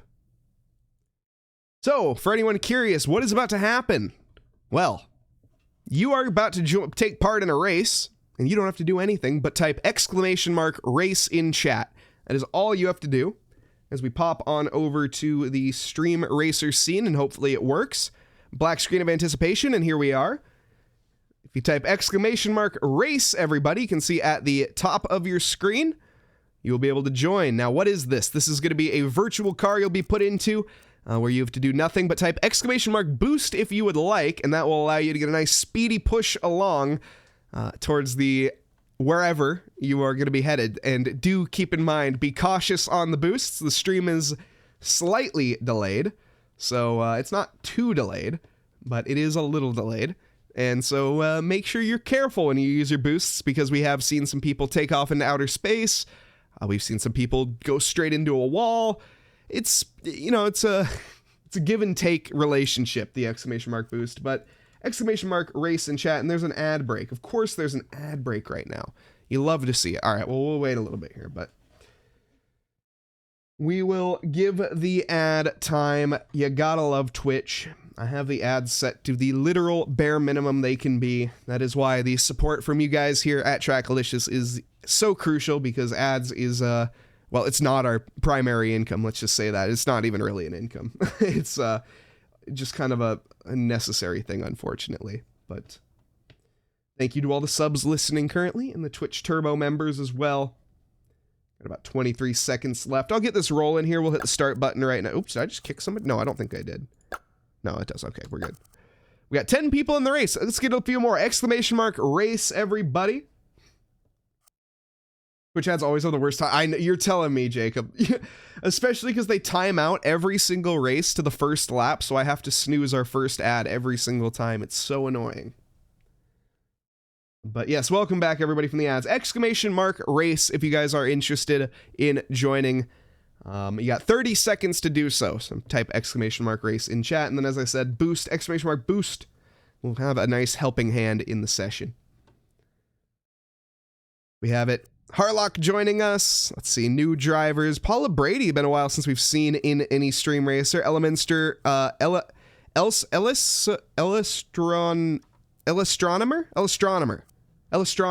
Is that right? Chrono joining us. Lovely. Zane, Opry, Lizzie, One Bigly, Doc, Milwy, Papa Milwy, Wet Socks, and me. And as we have a night race here tonight, let's get into the stream racer as we have a jump at the beginning with a boost pad. Lizzie on pole position is going to get away. Justin Beachley cutting the jump along with Professor Chronotis as they take the cheaty route. Justin Beachley off to a smashing start as he uses the boost to great effect. We see some collisions, some bumping and banging. Chrono and I are trying to have a baby car in the back. I'm not sure why. Justin Beachley, though, is going to be navigating through the arena sector very handily. Harlock trying to weave and get heat into those tires, you can see, with Lizzie having a bit of a moment in that arena. Apri with a collision there. They're definitely going to be needing to trade insurance. I have no idea what I'm doing right now. I just took Paula Brady out. Doc Milwy weaving heat into his tires. Oh, no! I've caused the West Coast collision. Jacob Church and I have crashed into each other and has caused a massive pileup. Justin Beachley still leading this race and carrying pretty much by a good margin currently as we come through the grandstand candy cane there. Justin Beachley up over the mountain now is going to be running out of track. I think we are getting somewhat close to the end. We're getting there. We see Jacob Zane Blisket there with an exclamation mark boost at good effect there. Professor Chronotis also. Let's see, where's everyone else at? Justin Beachley, Lizzie at a good margin. Doc Milwy in third currently with Harlock under pressure behind from me. As I'm going to be having a look. What do I have in my boots here? I can't really do exclamation mark boost, otherwise I guess I can. But, oh no, I clipped the curb. Or no, Harlock does. Oh, Harlock is gone. I'm glad I didn't use the boost. Harlock has handed the position to me handedly. Oh, but I have decided to hand it back because I'm such a nice man and so humble.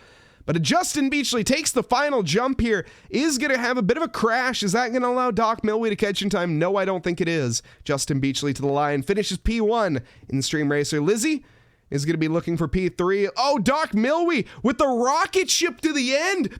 Oh my goodness, he comes across the line in probably the best style I've seen. Did he even cross the line? Yes, he did. Wow, amazing. Lizzie doesn't have anything on that, but takes home a podium nonetheless. Style points though. Doc Milwy definitely taking first in that regard. I'm going to be coming home in P4. Look at that. Nicely done from me. And that's why I never played basketball, folks. Harlock is also not going to be in the NBA anytime soon, or the polo NBA, I suppose. That's kind of not really an NBA hoop. That's more of like a polo hoop, I guess.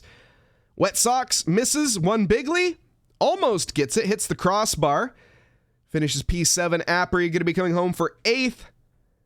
Nobody making it though yet. If anyone makes it, they take home P1 in my heart. Chrono is blinking on the track. I'm not sure why. Chrono might have a chance here of actually making the...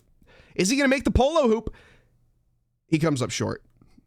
Zane Blisket up next. The game ending here in 5 seconds. Zane to the end and Elemenster. Paula Brady looks like we'll be coming home in P last. Justin Beachley finishes first. Doc Milwy in second. Lizzie Tsunoda in P3.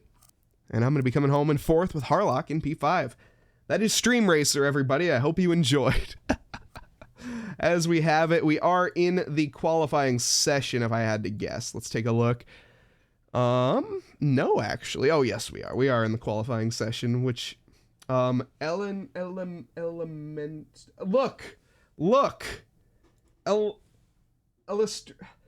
It's hard, okay? I can't read it. It's hard. It's a tough one. We'll figure Elastronomer. I'll get it in my brain eventually. I'll figure it out, okay? as it stands, we have to get about 4 things at once rolling right now. Let's see. Nope. We gotta restart. Oh, you love technology, folks. That is how you say it. Okay, got it. So, Astronomer. Thank you. Thank you. We'll head back to the booth in the meantime. Welcome back to the booth, everybody. What was that? I don't know what those skid marks are in the back. Okay, well, anyways, we'll pay no mind to that. Thank you very much to XZs3 for the follow. Much appreciated. And as we get ready here to hop into our session, we have our GT4 Patreon membership coming up here. GT4 Patreon we're losing our words, folks. It's already been too long of a stream. How long have we been live for? Hour and 43 minutes? Yeah. I'm not going to have a voice tomorrow. That's okay. As we have it, that's neither here nor there. Let's get into this quali session where we have a bit of a shocker in terms of our results right now. So let's fill everybody in on that. Only 18 drivers on the grid here tonight. Interesting. As we take a look, though, James Pierre Reed in the KTM leading us away. No Ollie Raza. Oh, there's Ollie Raza. Okay. Definitely missing some drivers, though, in this race here, unfortunately.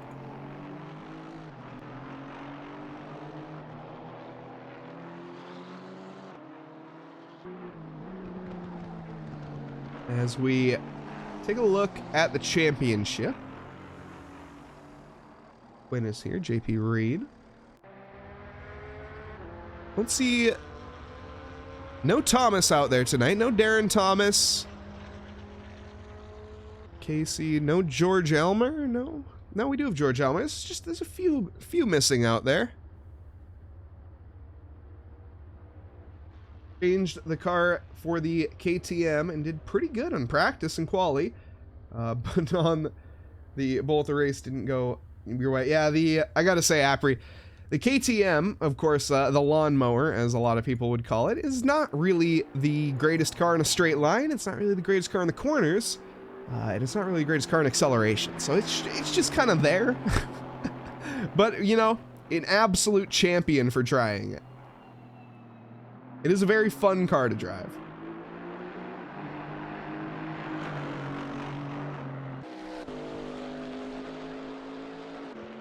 The odd qualifying session, though, coming to an end. Loads of even plates, very few odd plates.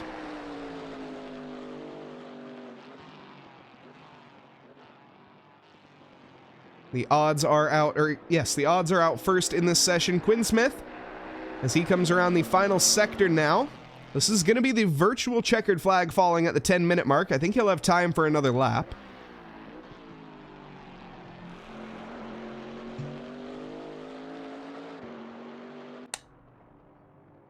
Also, Beachley there. Yeah, the grid is heavily weighted towards even numbers, I will say. Yeah, you did mention that. Quinn with one more attempt here. We'll see what he has in store. Let's go on board and listen to that rumbling V8 here for a little bit to save my voice, to be honest.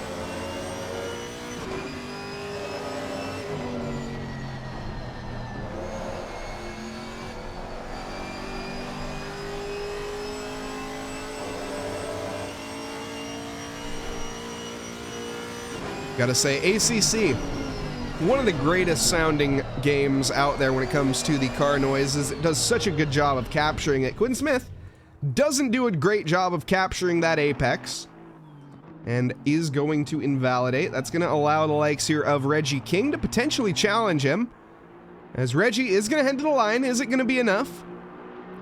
No. Very far off the pace. Does improve, but 1.2 seconds.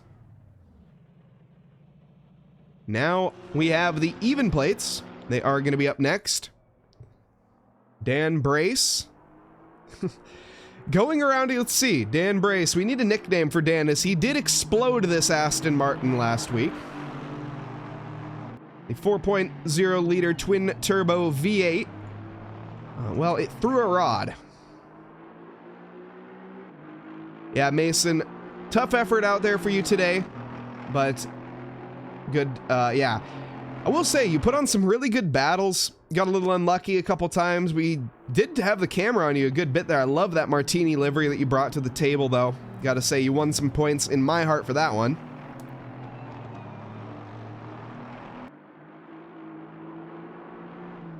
And a livery deep dive for John Hawley.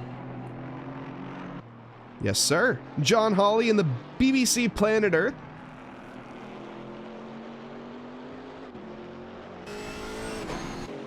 As we take a look here at this lovely, lovely turtle, along with the penguins on the front. The lion, or tiger. I made that. No, now I'm Steve Irwin. I've gone from David Attenborough to Steve Irwin. All right, maybe I haven't gone from David Attenborough at all in the first place, but the BBC Planet Earth. Maybe I'll leave the voiceover there to David, as he does a much better job than me. Planet Earth getting 10 MPG. Oh my goodness, how did I not think about that? You're right, this is probably the most eco-friendly car on the grid. With a 6.2 naturally aspirated V8, this thing probably averaging about, 10 miles per gallon. It's really doing great for especially the pandas. The pandas are really loving it. But the rhinoceri, as well as the tree turtles, tree frogs, tree turtles. Oh my goodness, it's been too long of a stream already. Crikey, indeed, Jacob. Oh no, but the BBC Planet Earth 3 by David Attenborough, coming soon to a theater near you. Gonna be piloted here by John Hawley.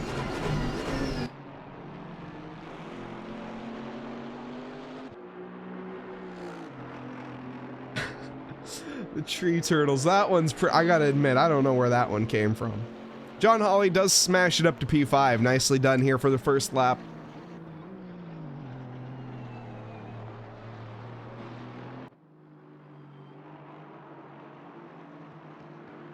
And JP Reed not too thrilled with Ollie Raza's lap time. Ollie Raza does slam it to pole position by a whopping 50 thousandths of a second. And it looks like he will not be improving on this lap either. Down 3/10. It's going to be quite the ask at this stage. So he will have a couple more attempts. But so tight versus that KTM. Now Ollie, not the most familiar with the AMG. But we'll see if he's got... I think he has a little bit more pace there, too.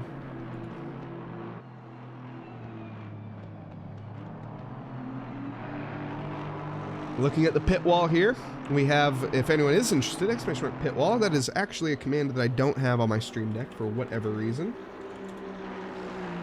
You can find a link there where you can see our top speeds. And JP Reed is currently P4 in the top speed. How did you... JP, did you slam your wing down to, like, 1? What have you done to that KTM to make it a rocket ship?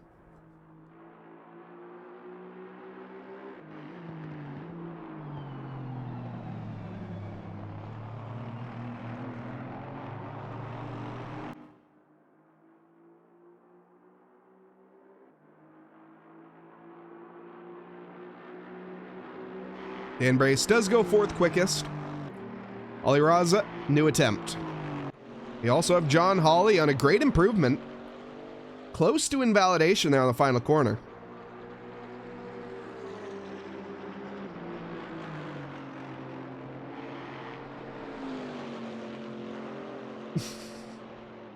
Not quite gonna recommend that, but you know, fair enough. To each their own.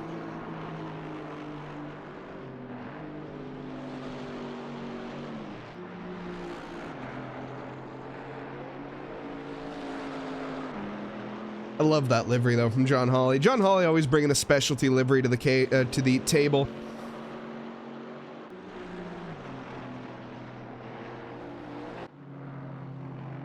Dan Brace and the Iron Man Aston Martin, always rocking that Iron Man palette.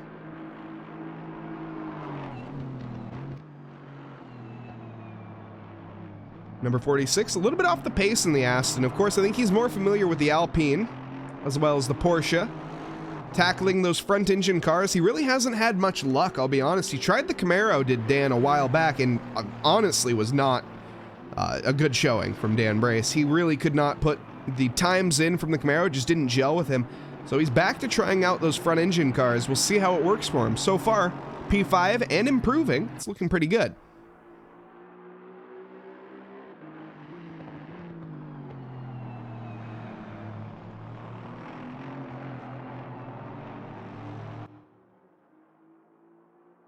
Dan Brace heading to the line, does improve up to P3. Does he have 3 more tenths in him? That's the question. He will have 2 more laps to get any sort of to gain that. And will Ali Raza improve? That is another question.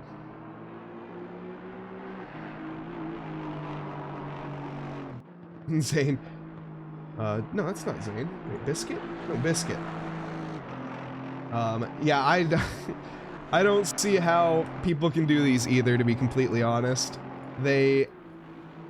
It's what you call built different. Of course, you obviously work up to it, but yes, I am typically drenched in sweat by the end of the 40-minute race, or 40 minutes of racing that is, well, any racing.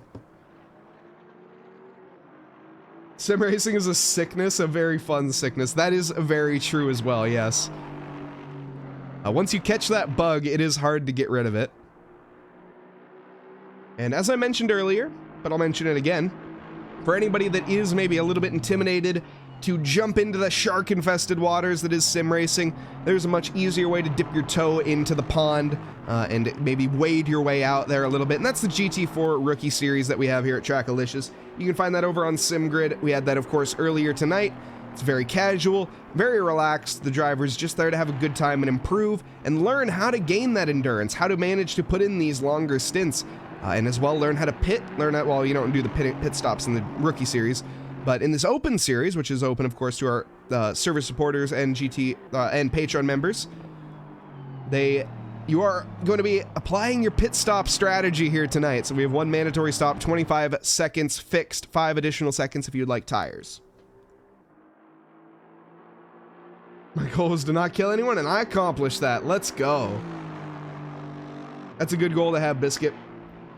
People set their standards way too high, try to shoot for the moon in their first race, and then get disappointed when they can't deliver. And that's what often causes that frustration and that headache that a lot of sim racers get.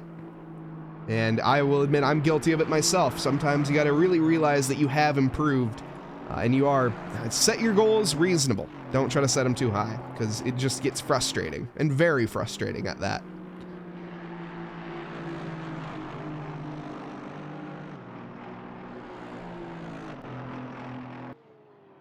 But like I said, the Rookie Series, a great way to get into it. It's very casual.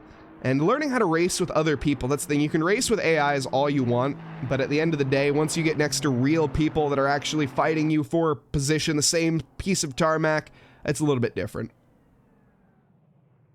No co-commentator this evening, unfortunately. I am destroying my voice. Steven has been locked into the basement. Yeah, Eric didn't let him go, unfortunately, tonight. And Wet Socks, I was going to say it. You took the words out of my mouth. Jason Provolone jumps up to P7 in the Audi. And is that his? No, he's back in the It Ain't Easy Being Cheesy Audi. Interesting. That's because it's the GT3 Audi. That's right. That he has. That has that livery.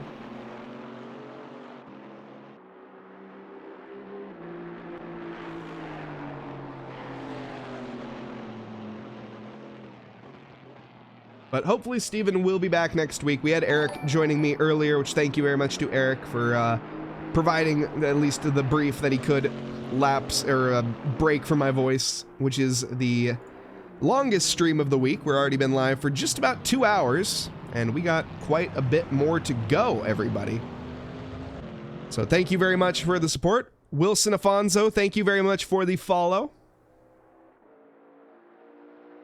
And that is going to be the end of quali. John Hawley comes home in P6.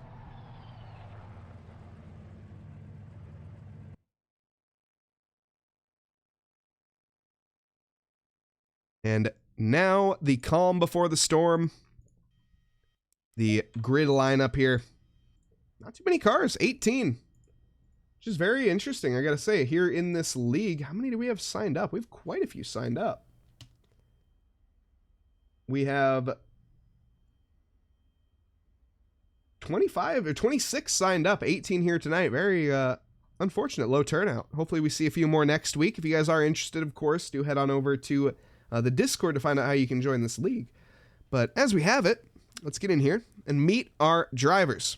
Starting off in P1, the Canada Racing of Ollie Rossi, that is how it is spelled, is in P1, the number 30 AMG for the Canadian driver. James Pierre Reed from Down Under in the Celsius Autosports KTM, the Austrian machinery, lined up in P2 here tonight for the number 15 driver. Dan Brace in the Ironman Aston Martin, not Alpine, is going to be lined up in P3, the number 46 car, with Casey Schutte, the 444 in P4.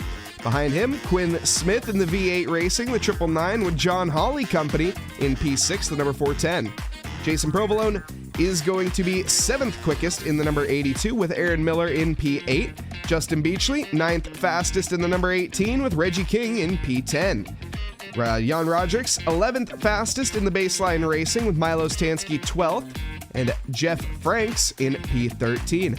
Caleb Dimmock in the number 76 McLaren, going to be lined up in P14, with Alex Freeman in the number 14 McLaren in P15. Professor Conotis, the T-Swizzle 2022 car, in the number 42 in P16, with George Elmer, 17th quickest overall. Tanner Masters is going to be rounding out the back of our grid here in P18 in the Code 3 Motorsports, last but not least, of course, for the number 72. 1 minute left. That was a pretty quick grid rundown, not too many cars. Love the Wonka livery. The Wonka livery is so good. We only have one tonight. I think we had 2 or 3 the last time around. But Reggie King representing the Willy Wonka livery here tonight. I guess not Willy, just Wonka. There's no Willy on here. Very nice. As the music continues on here, we'll let it roll and take a look at our liveries that we have ahead of us. We'll take a deeper look as well once we get in game, I'm sure. The Justin Beachley here. Aaron Miller. Lovely, lovely pack of cars that we have ahead of us here tonight. There we go.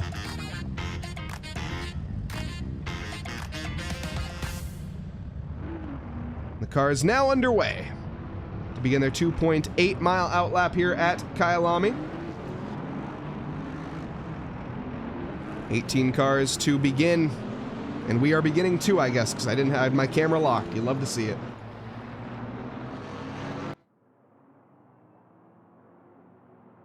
"45 minutes on the clock here tonight. 1 mandatory pit stop ahead of them.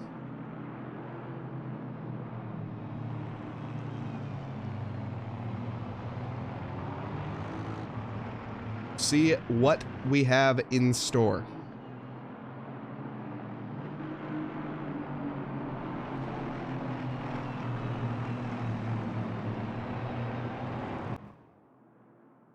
I'd mentioned it earlier, Kyalami, one of my favorite tracks, no questions asked. Also, the pit wall is now reconnected for anybody that was curious. But Kyalami, one of my favorite tracks of all time, basically. I wish Formula 1 still raced here. Unfortunately, for a lot of reasons, we don't. Track safety, as well as weather, and I think a few other things involved. As well as, I think, just straight up political issues, I think, are one of the massive reasons we don't race here, unfortunately. Which you hate to see that. Politics getting in the way of such an amazing racetrack. Just a real shame. I know there's a couple tracks that have fallen victim to that over the years, especially in Formula 1. We had China. Luckily, though, we're back this year in Formula 1. We got China on the calendar. Really looking forward to that race. I love that track. So much fun to drive in the Formula One games. And Japan being very early on the circuit. We won't talk, trust me guys, we are not going to talk about Formula One all stream, but I gotta have my mandatory dose of talking about Formula One and maybe some MotoGP at some point. We'll see. If anyone else wants to talk MotoGP, we'll see. Nobody else seems to be too interested when I talk about it, so.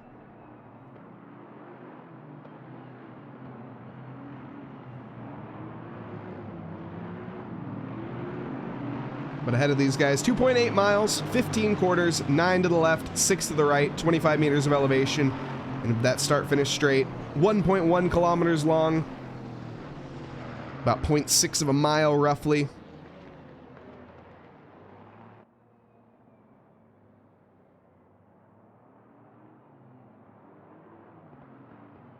Now we have it.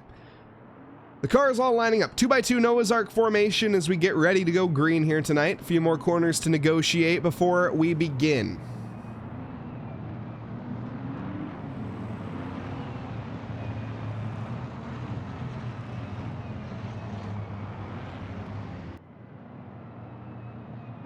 Hope everyone's looking forward to it. Pick your driver of choice here, whoever you're rooting for in chat as we have it. Coming around the final corner now. Ali Raza going to be leading us away on pole position. Behind him, or next to him rather, JP Reed. I'm Mike Nause in the booth as we get ready to go green here at Kyalami. We will approach the board ahead and the lights will go green and we are underway, and JP Reed is going to be challenging immediately the outside of Ali Raza with a smashing start as he heads down towards Crowthorne. We're going to see Dan Brace try to slip his nose in here as well. Dan Brace thinks better of it, gets onto the brakes early or lifts off early. Oh, there's contact early on as Ali Raza and Dan Brace, and JP Reed come together there through the second corner. That allows Dan Brace through. JP Reed immediately coming back under pressure from Quinn Smith in the 999. Casey Schutte also, I think, managing to drop one position there. As we all go nip and tuck, heading towards sunset. Everybody is green, green, green. 444 will do well. Yes, indeed. I hope Casey, absolute legend. Hope he does well as well. No biases here in the commentary booth, of course. No, not really. We all have biases, let's be honest. I'd love to see Casey do well here tonight. Quinn Smith ahead. Of course, our recent winner of the Daytona 500 in iRacing. I actually don't fully know all the details of that event, but it is awesome. These guys are so quick. Oh, and there is Casey Schutte with a defense from John Hawley. John Hawley getting frisky early on here. That BBC Planet Earth. No David Attenborough impressions at this stage of the race. And Mr. Death Zone P1, thank you very much for the follow. And the hydrate definitely is needed. Thank you for the reminder. My throat is drying up.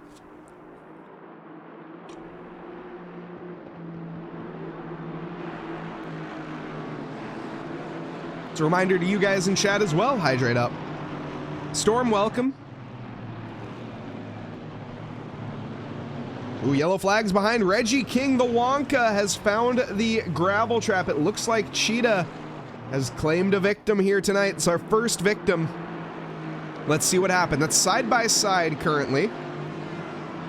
Oh, and that is a case there of 2 does not go into 1. I think that's Alex Freeman. No, it's not Alex Freeman. That is Milos Tansky involved with that. And going to be hard to place the blame there on one of the drivers, but definitely I think there was one at fault. The stewards will be in charge of that. Tanner Masters with a good charge so far. Oh, I don't know why the camera decided to do that.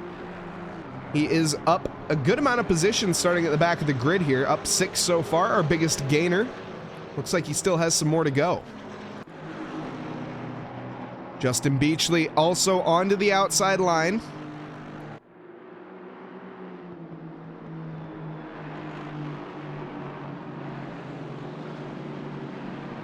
Not able to make it done. Jan Rodrigues off the back of a very good finish, finishing in P4. The baseline racing. The teammate, of course, finishing on the podium. Is up ahead, Aaron Miller, also with a great rookie race. Now battling with the likes of Jason Provolone. as they come barreling down the mine shaft again, heading towards Crocodiles.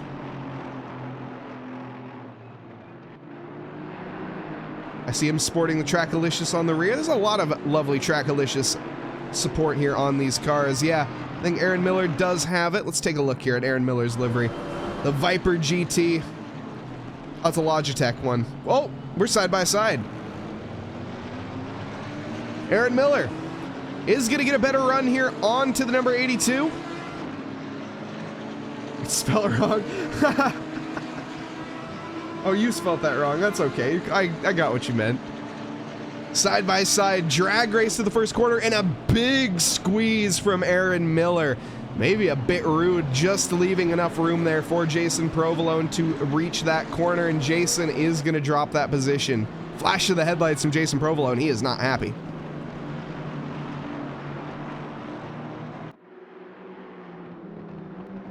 AV6 Scott joining us here in chat. Scott Sullivan, brother, I feel for you. Rough race here tonight.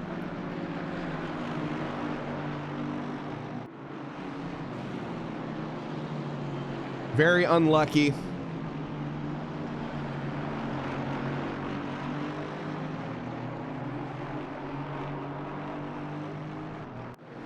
Battle rages on though here with Jan Rodricks and Justin Beachley. Justin last season with his girlfriend's cat on the livery. This season, not so. With a Trackalicious livery on the back and the Hi-Ho Brewing Company, which I think Justin gave me the lore of this livery, and I've actually just totally forgotten. I think it's just a brewing company that he likes, if I remember right, out in Ohio. So, with the box 3949 and CRS love, though, and the Trackalicious on the back of the Beach GT.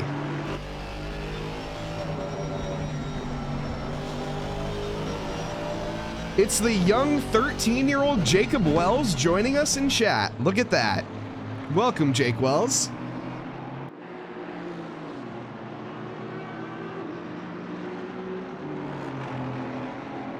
Justin Beachley with a great run. It's going to be equal machinery here.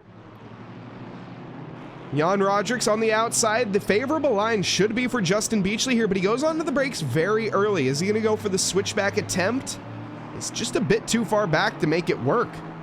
Backs out of that corner a little earlier than I think he needed to, but better play it safe than sorry with 38 minutes and 52 seconds left on the clock. Up here in P3, Quinn Smith on the outside of Sunset, sending it around JP Reed. The KTM, we've seen this race as a rocket ship in a straight line. JP with very little wing is getting taken advantage of currently through the corners of that, or by that Camaro of Quinn Smith.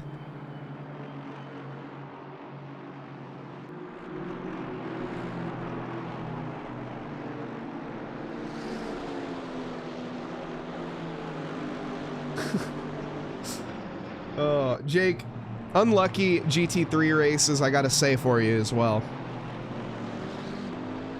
It's just, when are we gonna see you on the podium is the real question. Again, I think we've seen you there once, but in this season. Quinn Smith rubbing a hole in the back bumper of JP Reed as it stands, challenges to the outside line. Sticks with it, but I don't think is gonna have the track to make it work. Runs out, in fact. See the battle behind as well. A lovely shot of Provolone under pressure from Rodricks. You want it, Nerb? Look, I didn't see it, so it didn't count. And race 2? You know, look.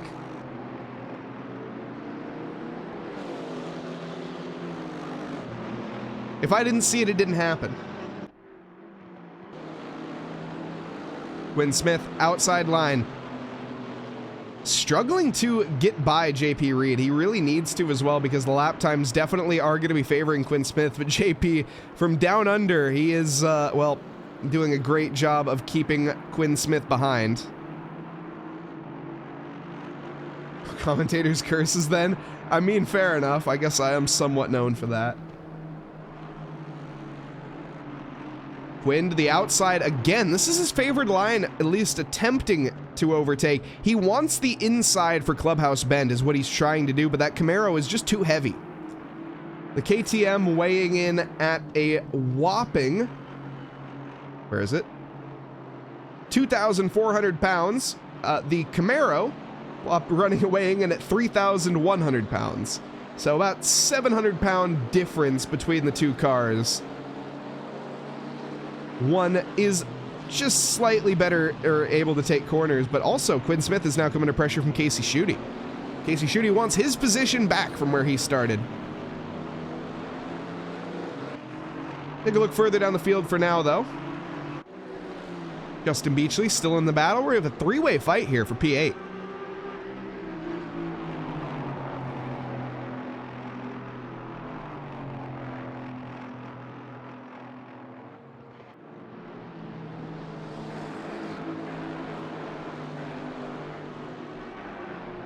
You know, I gotta say, Jake, how does it feel to be the up-and-coming uh-oh.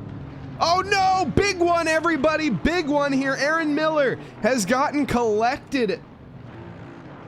Multiple drivers involved. What has happened here? It looks like this started off as an unforced error from Aaron Miller.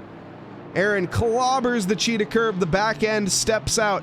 Aaron holds his brakes to the best of his ability. Provolone avoids, but unfortunately, we see there just two drivers getting caught up there. Justin Beachley is going to be one of them, and the other is going to be Jan Rodricks. And that is big, big damage immediately coming into the pits and serving that pit stop. Aaron going to be kicking himself for that one. Not any fault of Aaron's whatsoever for that collision, by the way. I mean, obviously it was his mistake that led up to that, but there was nothing he could have done after the fact.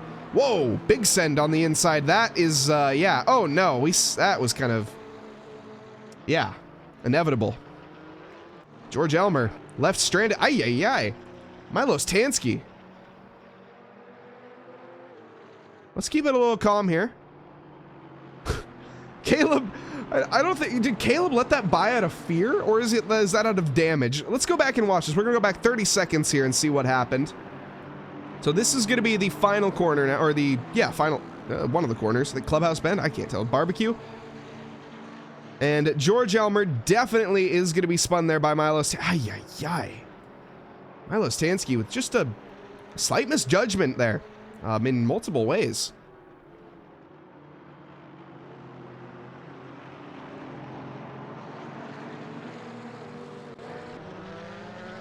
Is going to continue on, though. Unfortunate at that, and, well, a little bit of bumping and banging here at this stage of the race.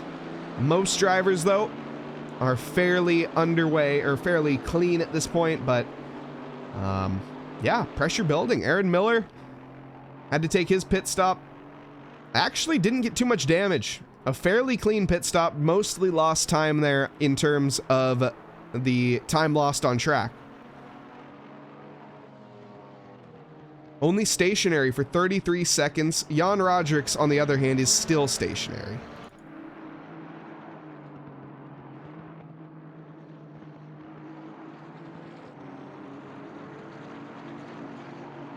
Paula Brady has Cheetah claiming victims. It's a brutal corner. You take it wrong, and you will be racking up your frequent flyer miles quite quickly. Oh no, Aaron Miller. Stop go 30. And a pull off to the side.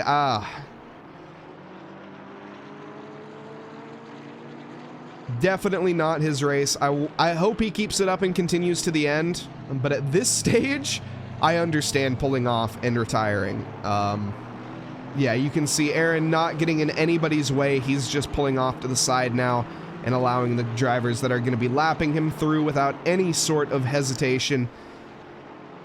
Unfortunate. You never like to see that. Aaron should be in a battle with those guys, but, you know, one lap down, what are you going to do?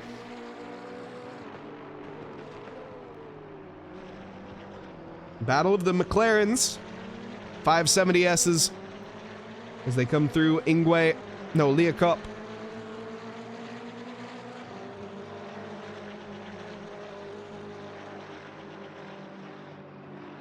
Bit of a spread here.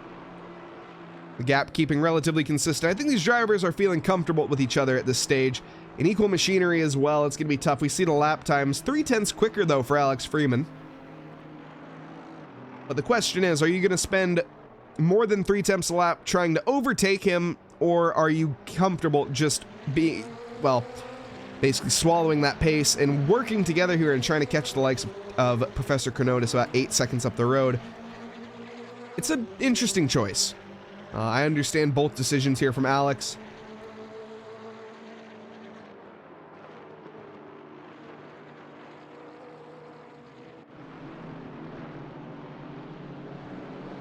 John Hawley at this stage of the race. P7. The Planet Earth. BBC car. David Attenborough.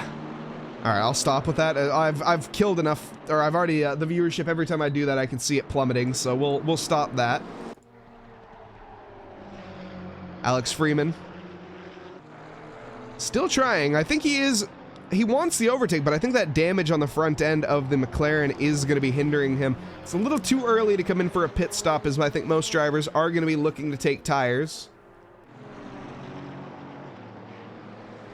Thank you. Thank you, Jacob.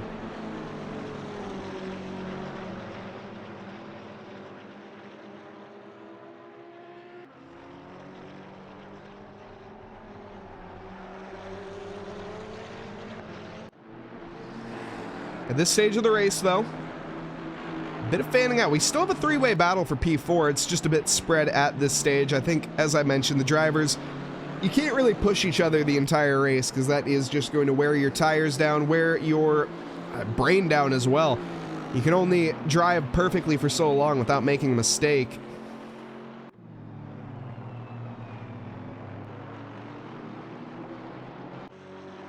Alex Freeman.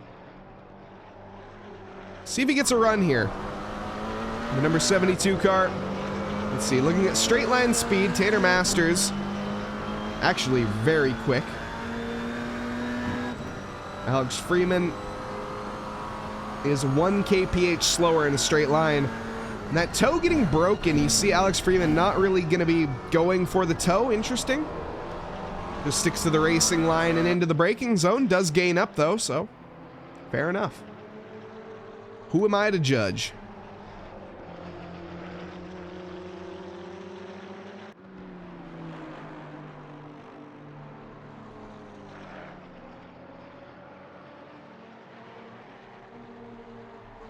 Quinn Smith in that Camaro. Why don't we're going to hop on board here with Alex Freeman for probably about half a lap.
And as Alex Freeman comes to the line this lap, 153.4. Why can't we see the details? That's a great question. Oh, well, mainly because actually that's... I like the collapsed board a little bit better, but here we can pull up the relatives for you. No issues there.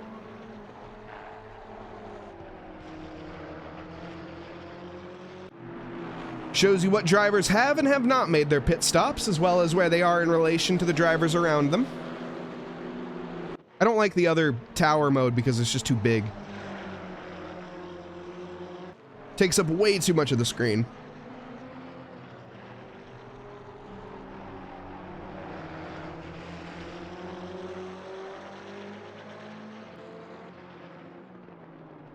Alex Freeman still looking fairly content, I gotta say, at this stage. And so is Quinn Smith. At least Quinn Smith, maybe not content, but just not able to find the rear bumper of JP Reed. He was contesting early on, but JP has managed to get that pace down and really hammer it in at this stage of the race with just utter consistency. Can you see details on pit wall? You should be able to, yes. Exclamation mark pit wall, and you should be able to find everything. Thank you, Astronomer. I really appreciate that. These Monday streams are a bit tough for me. They're the longest ones we have, so that does mean a lot. Especially here, unfortunately, as I said, Steven Tomazic not able to be released from the basement. Eric Ghoukasian had to hold him there a bit too long today, so yeah, blame Eric. No, not really. It's just work-related issues. Of course, obviously, that is a priority, but it does suck. Hopefully we'll have Steven Tomazic, the co-commentator of the year, joining us next week.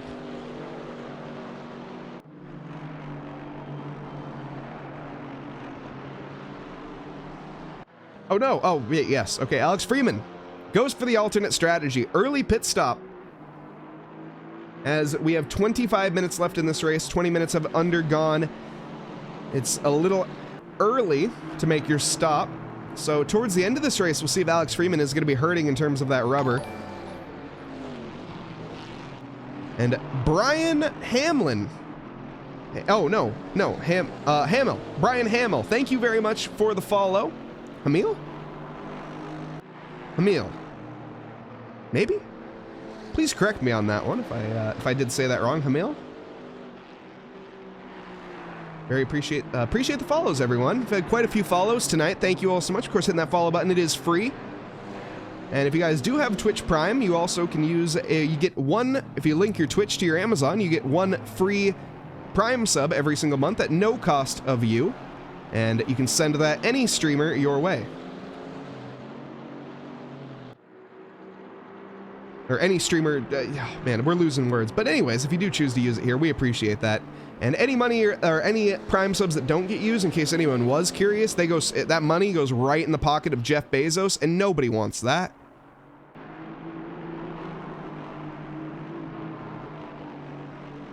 Brian Hamill. Is it, like I say, is it Hamill? Hamill? I want to make sure I get it correct. Just curious on the country of origin, I guess. Be the main determining factor there, but also you tell me. Ali Raza, that's good. Awesome. Perfect. Thank you very much.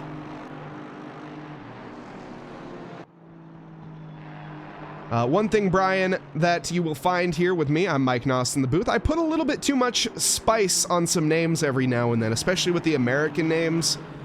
You learn how to pronounce the European names, and you want to do nothing but put the spaghetti and meatballs on every single name you see, so it's, it can be a challenge, just a heads up. And if you are enjoying the racing and you want to take part yourself, definitely head on over like Ella Minster. Yes, indeed. Ella Astronomer here has found exactly what I am talking about already, so.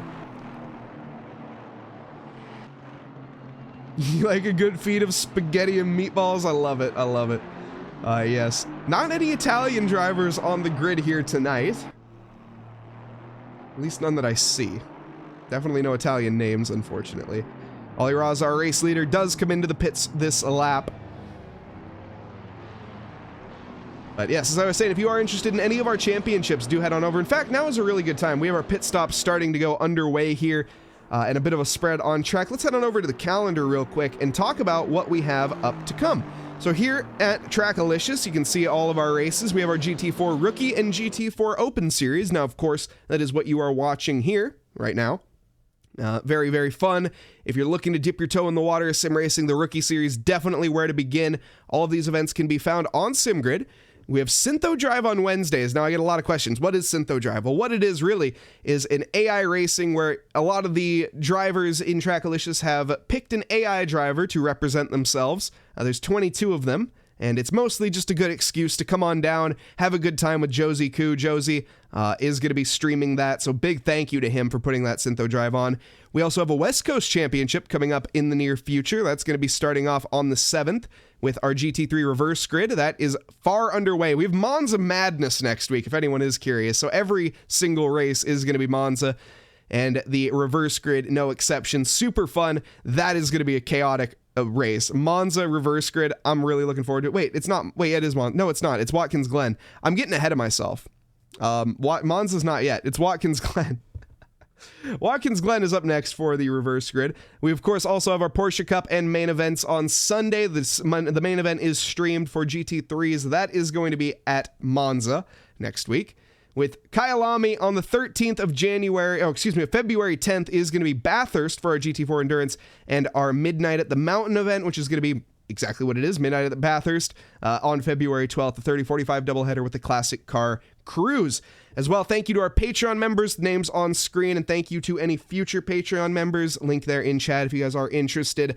A big thanks to our V12 Exotics, and also, of course, our V8 Muscle and Inline 4, and all of our server supporters and donators. You guys are what makes this power on here, is, of course, takes a lot to keep it running here at TRACKILICIOUS, a lot of staff, and you guys make it possible. So as we head back to the session here, we can see Dan Brace, he is in the pits. Quinn Smith has gone into second, and JP Reed takes the lead of our race at this stage. And J6 Simracing, thank you so much. Hi, it's super awesome. I love to hear it. Matt Melanson is here. Rookie race your rookie race tonight was incredible. Minus, I think you had a couple bonks, but you made up so much ground, Matt.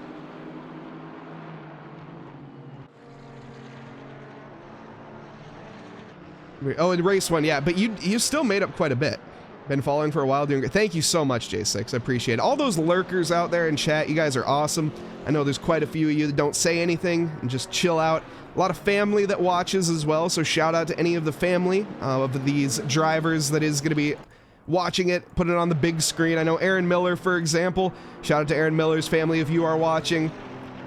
Seeing him on his recovery drive, I know his dad is a massive supporter on his racing and all of what he does, so that is just super cool. And his mother as well, Aaron Miller. Got great support behind him, just an amazing guy, and he deserves the support, so definitely, as I said before, check him out. No, not AV6 Scott on Twitch. That's a different streamer, but check him out as well. No, Viper GT3 on Twitch. First race, you had traction control off. What do you...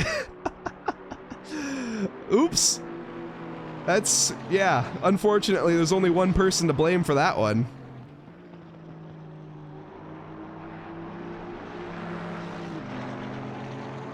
Justin Beachley has caught the back of Tanner Masters. Looking at the pit timings here, Tanner Masters just came out of the pit stop, so he's going to be on pretty cold rubber. Justin Beachley on those older tires, they're going to be up to temperature at this stage and definitely in the window that he wants. All over the back bumper here, Tanner is going to have to really hold on if he wants to keep this position. It looks like it's already going to fall victim, even into the S's. Just the lack of grip for Tanner Masters.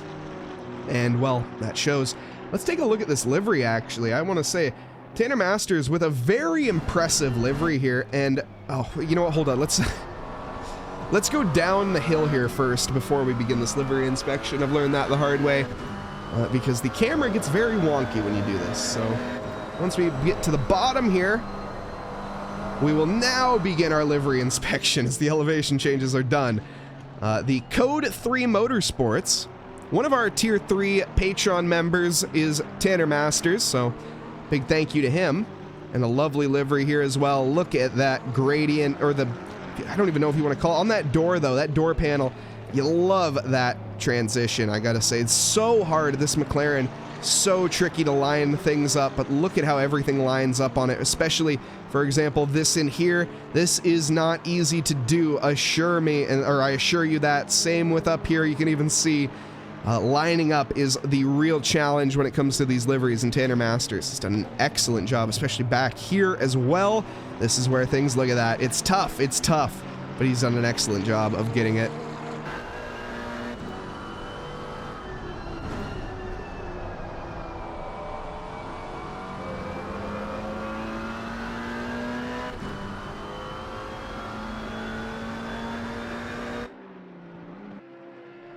Jason Provolone, the fan favorite probably. I think if there was You know what? Now that I think about it, John Hawley, on that driver of the day vote, I have a feeling that any race that Jason Provolone is going to be in, this is a loaded driver of the day. Jason Provolone, of course, one of the fan favorites, even though he isn't a streamer at all. He has no social media presence whatsoever, but he's one of the most popular drivers in the Trackalicious leagues. The Stinky Cheese Man himself, number 82 car of Jason Provolone.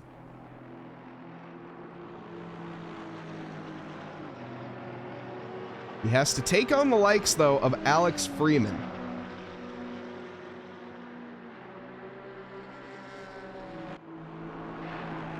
Alex with some damage on the front end. I feel like that's purely aesthetic. He's gone... No, it actually isn't. Oh my, Alex Freeman is on a wild strategy here, everybody. Oh, and that is why the wild strategy is hard to pay off sometimes. He has gone for no tire change in the pit stop, which saves him 5 seconds. Now, by the end of this race, I don't think he's going to be making up 5 seconds. You can already see Jason Provolone. This is a matter of if, not when, at this... No, wait, hold on. It's a matter of when, not if. But also, what's a matter of when, not if? Ollie Raza, side by side. This is going to be for the race lead. Wait a second. No, it's not. Dan Brace is in the race lead because he didn't take tires. Neither did JP Reed. What is going on? This is incredible. Strategy-wise, Ollie Raza keeps the position there from JP. I think JP took it from the pit stops there because he opted for no tires. So JP Reed on old rubber. 5.1 seconds ahead of Quinn Smith. He's going to be needing to look behind him at some point here, I think. That is Quinn in that Camaro coming around the corner.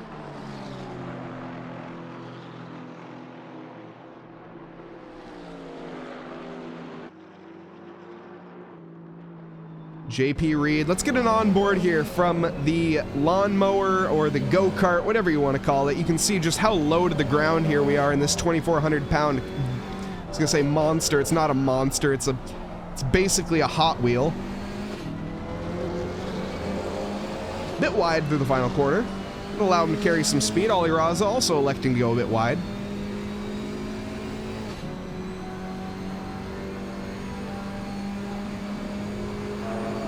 So we come on to the braking. Braking at the 100 board. Down the gears into first. And up into second for the short shift to get that power down. Back onto the throttle, heading up towards barbecue. Onto the brakes, catching up with Ollie. Ollie a bit wide again, exploring track limits a little bit. He hasn't found them just yet. Now into sunset. Got to pitch the car in, light turn, and less is more in this corner. It's all about maximizing your minimum speed and trying to get that angle of attack here into Clubhouse. Clubhouse, all about setting yourself up for the S's. Wash wide here and stay wide.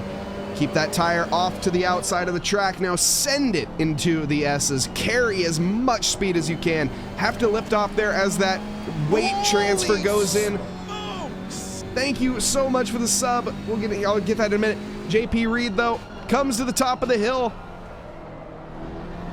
Chasing the likes of Ollie, beginning the descent now down the mine shaft. This is where all of the momentum is gained. You can see that KPH climbing. All 25 meters of the 35 meters of this track are found here. Into the braking zone as well. Nicely done. Now approaching up next the most challenging corner on the track. This is Cheetah. So easy to clip that yellow curb and send yourself into the next dimension. Neither driver does so. We have, in fact, seen a driver do that tonight. That was Aaron Miller earlier. JP Reed comes across the final corner nice and tidy. That was a pretty good lap there. 150.2 from Ali, 150.5 from JP Reed. A little bit off the pace, but still finding it. Thank you as well so much to Speed Queen for the sub with Prime. Much appreciated. Thank you so much.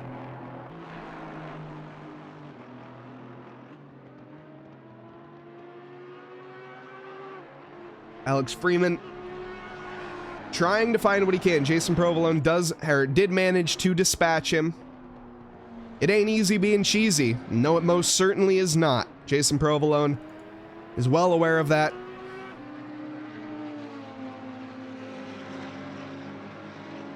Alex Freeman, I think, trying to just really find, I mean, he's just got to be content at where he's at this stage. He's up 6 positions. He cannot be unhappy with the results.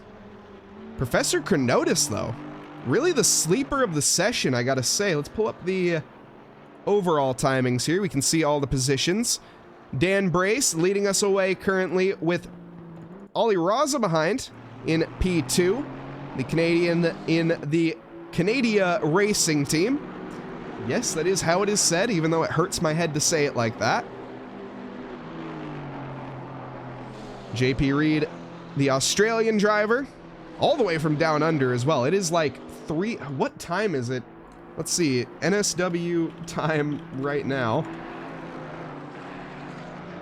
What time is it in NSW?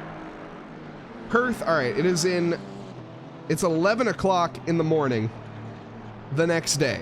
Wait, what? No, it's not. That doesn't make any sense. Hold on. It's new. Wait, it's 2:30? Oh, time zones are just a real... All right, well, he's racing in the afternoon in the future, everybody. So if you have any questions about tomorrow, ask JP Reed. That's definitely how that works. As we approach that 10-minute mark, whoa, Jason Provolone getting well out of shape and he loses it. A self-inflicted error, Jason Provolone falls victim. Let's go back and watch this from the onboard. Was under braking into Cheetah. Downshift was good. The acceleration there, way too much right throttle, or way too much loud pedal. And that Audi spins its rear tires up and sends him off into the exit there. Normally it's the next corner that you have the real issues, but Jason Provolone falling victim there and drops, I think, not 1, but 3 positions, all the way behind Tanner Masters. Wet Sox going to be absolutely raging. The Twitter fan base already saying how washed his career is. No, not really. Probably backing him up, saying how that was it's the car, it's not the driver. Because of course, it's always the car, right? It's never the driver.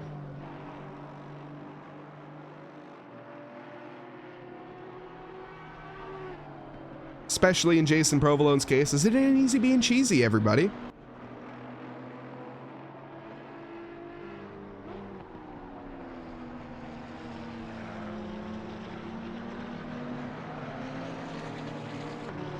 Dan Brace, though, has taken the lead due to his pit strategy, and he's holding it.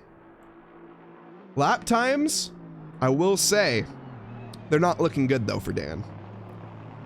There is last lap, a 1:51.0 from Dan Brace. Ollie Raza, 1:50.3. 7/10 difference.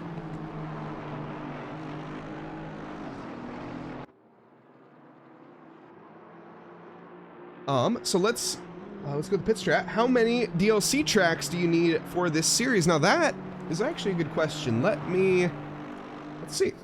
I can take a look for you real quick. So in the future, Monza's base game, Valencia's DLC. I don't know if Zolder's DLC. Suzuka is Intercontinental. I think Coda's Intercontinental. So you're gonna need the Intercontinental pack, the British pack, and whatever Valencia is in. I forgot. Valencia, is that free? Is Valencia? Did they add that one to everybody? I can't remember, or was that DLC? Chat, you're gonna have to remind me on that one. It's kind of hard for me at this stage. I don't really remember what is and what isn't DLC. You can always head on over, and now this is what I'd always recommend, is head on over to Steam Keys, or CD Keys, excuse me, wherever you like to purchase that. Purchase that on one of those websites if you do trust them, of course. Whatever, I am not responsible for anything that goes wrong on those websites, because I know I've heard things in the past, but I personally, that is where I get them, and it is much cheaper than, say, buying it on Steam. It's much more reasonable. So I'd highly recommend looking over there if you do trust those services, or if your country allows you, and doing that method to getting the DLCs instead. Am I allowed to say that? I don't know, but I just said it, so. I just want to see more people on track, and if financially, that shouldn't be what holds people back from getting out on sim. So, it's what I like to say. You should, even if you have a controller, look into getting into sim racing. Get into one of these realistic driving cars, because the physics are still there. And then once you try to, catch that bug and you realize, okay, well, I want to buy a steering wheel, and I want pedals, and I want Husingvelds, and I want fan attack, and I want, this and that, and and you start to realize the financial rabbit hole that it can be. But until that point, of course, that is way later in your career, you can run with a controller for well over a year. Take a look at Jace Wright. He did that for a very long time and was an extremely talented driver. I mentioned it earlier. He's a little washed up now. Look, Jace, I hope you're in chat, buddy, to hear me say this. Like I say, I'm not trying to insult. He's definitely learning. He's trying to transition over to that wheel and pedals. And it's a bit of a struggle. It's a tough challenge, but we'll see him in the next couple weeks, I'm sure. The only reason I make fun of him is because I know that in the next couple weeks, he's going to be up there with the likes of who we're seeing here, Ollie Raza, probably Quinn Smith, and the likes. I mean, that's where he was before. He'll be back there, I have no doubt.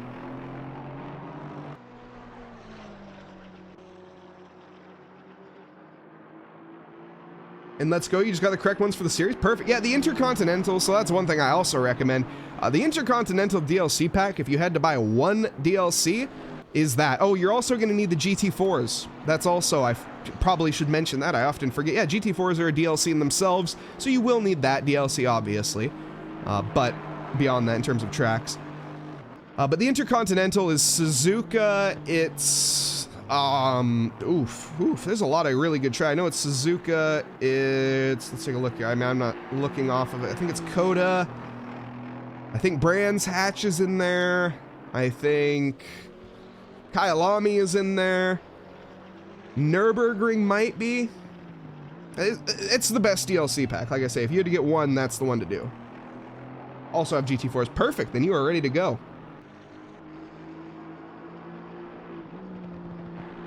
Up next is going to be Monza, so that will be base game. Valencia, as I said, I don't know what DLC Valencia is. That's the most recent one, though. If it is a DLC, if not, it might be base. Did they add it base game? Chat, you're going to have to refresh me on that one. Was Valencia DLC or was it base game? Because I know it was added the most recent, but I don't remember if you have to pay for it. Smith is right. Yeah, thank you. Okay, yeah, let's get back to some action here. We do have some developments on track. Quinn Smith, all over the back of JP Reed. That tire advantage is now really coming into play. 4 minutes left to go. JP Reed has the weight of the world on his shoulders. We're going to hop on board with him. Look in that rearview mirror, everybody, as that is a terrifying sight to see, but it looks like it might not be there for long. The Australian will have the inside line for the Crocodiles, and 2 does not go into 1 here. Quinn Smith a bit out of shape heading on into the entry. Sticks with it onto the outside, but that Camaro so heavy.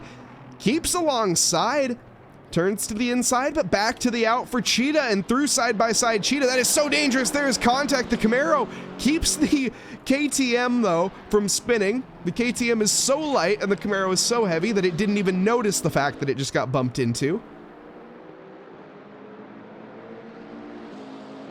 But Quinn Smith gets the position, and I think JP Reed, I don't think he's going to be able to get that back without the tire advantage. He is on, well, 45 or 40-minute-old tires at this stage of the race. Quinn Smith on very fresh rubber, and we'll be able to, barring any mistake, I think, hold on.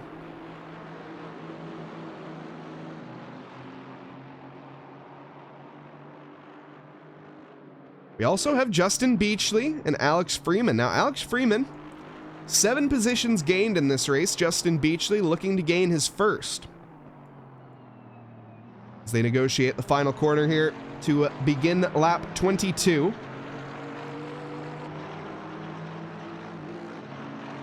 Alex Freeman on old tires, Justin Beachley on fresh rubber as well. As I think that was probably the best strategy here tonight as you come into the pits strapping on a new set of boots. But I say that, we may, we'll tune into that one here in a minute. But Ollie Ross has found the back bumper of Dan Brace by a second here. Let's see. Because that tire advantage should be there for Ollie. Ollie Raza came into the pits 19 minutes ago. Dan Brace also came into the pits 19 minutes ago, but he elected to not take fresh rubber. Lap times are very in favor of Ollie Raza. 8/10 last lap. And now with that slipstream, I think it's going to be even more. Dan Brace is going to have to pull a miracle here to hold on. Oh no, Alex Freeman has found an off track. We'll stick with his battle with Ollie Raza as he is gaining in this in the start-finish straight here. 1.1 kilometers down to the braking zone.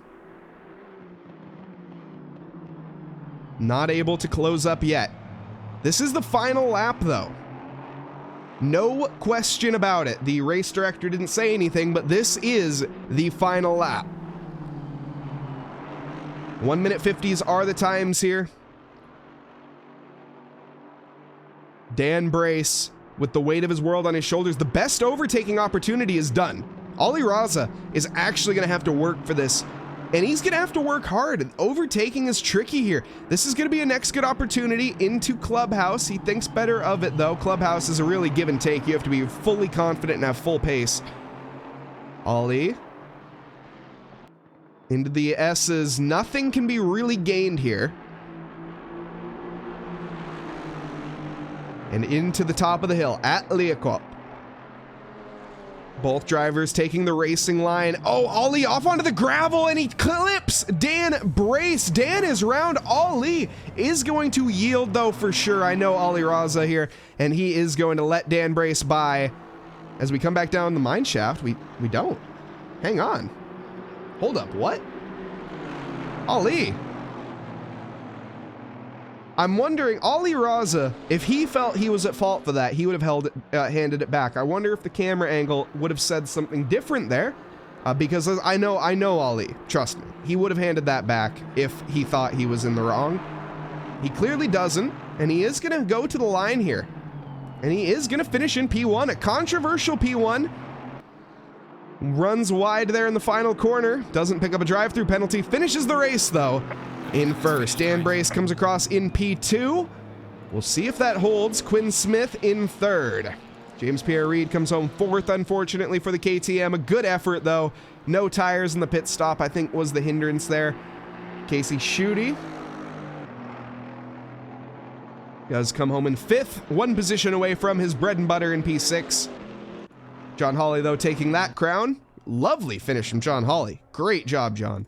Professor Kronotis, also an incredible effort, finishing in P7.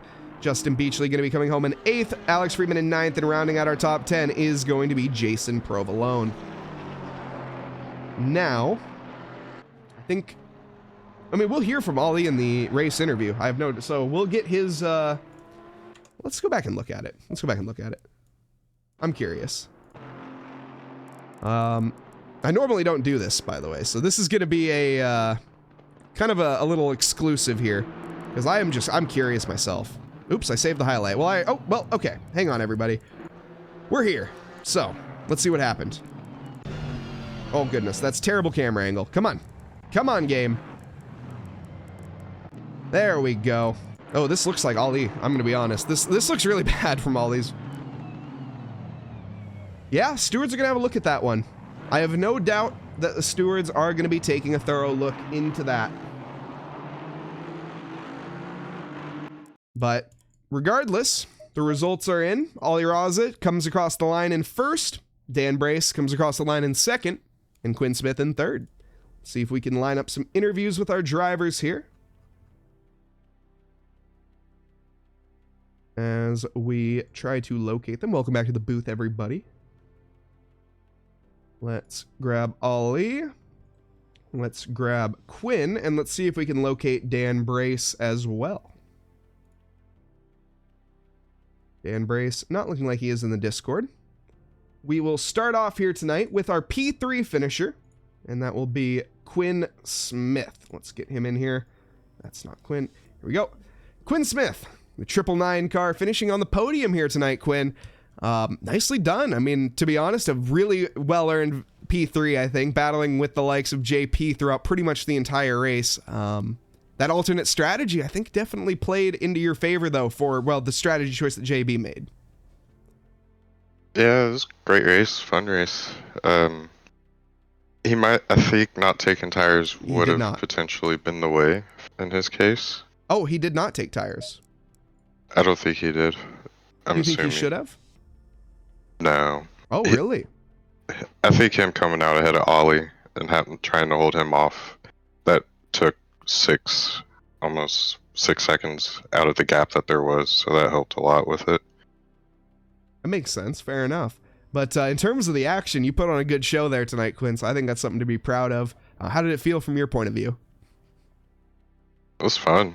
It was really fun. I'm glad I started driving the GT4s. It's been a fun learning experience, honestly. Felt good. I could trust him, you know? Yeah, the Camaro's suiting you very well, as I gotta say. It's you're looking very confident out there. The results, you just keep getting higher and higher in the results. So, loving to see it. Hey, it's all about having fun too, though. And thank you guys. Yeah, thank you. And as you stole my question, is there anyone you'd like to thank before we send you off, Quinn? Oh, my bad. Thank you guys again. You know, like, you guys take the time to hold this series, and you know, everyone should come check it out. Have some fun with this. Yeah, for a link there in chat, Quinn promoting our SimGrid there. Thank you. And yeah, let's get some more people in this session. Thank you, Quinn, finishing P3.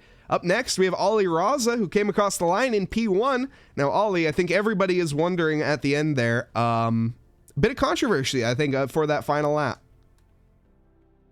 Yeah, I was hunting Dan for a while. I opted to change tires, so I knew I could get him, but I got held up good with Reed in the beginning.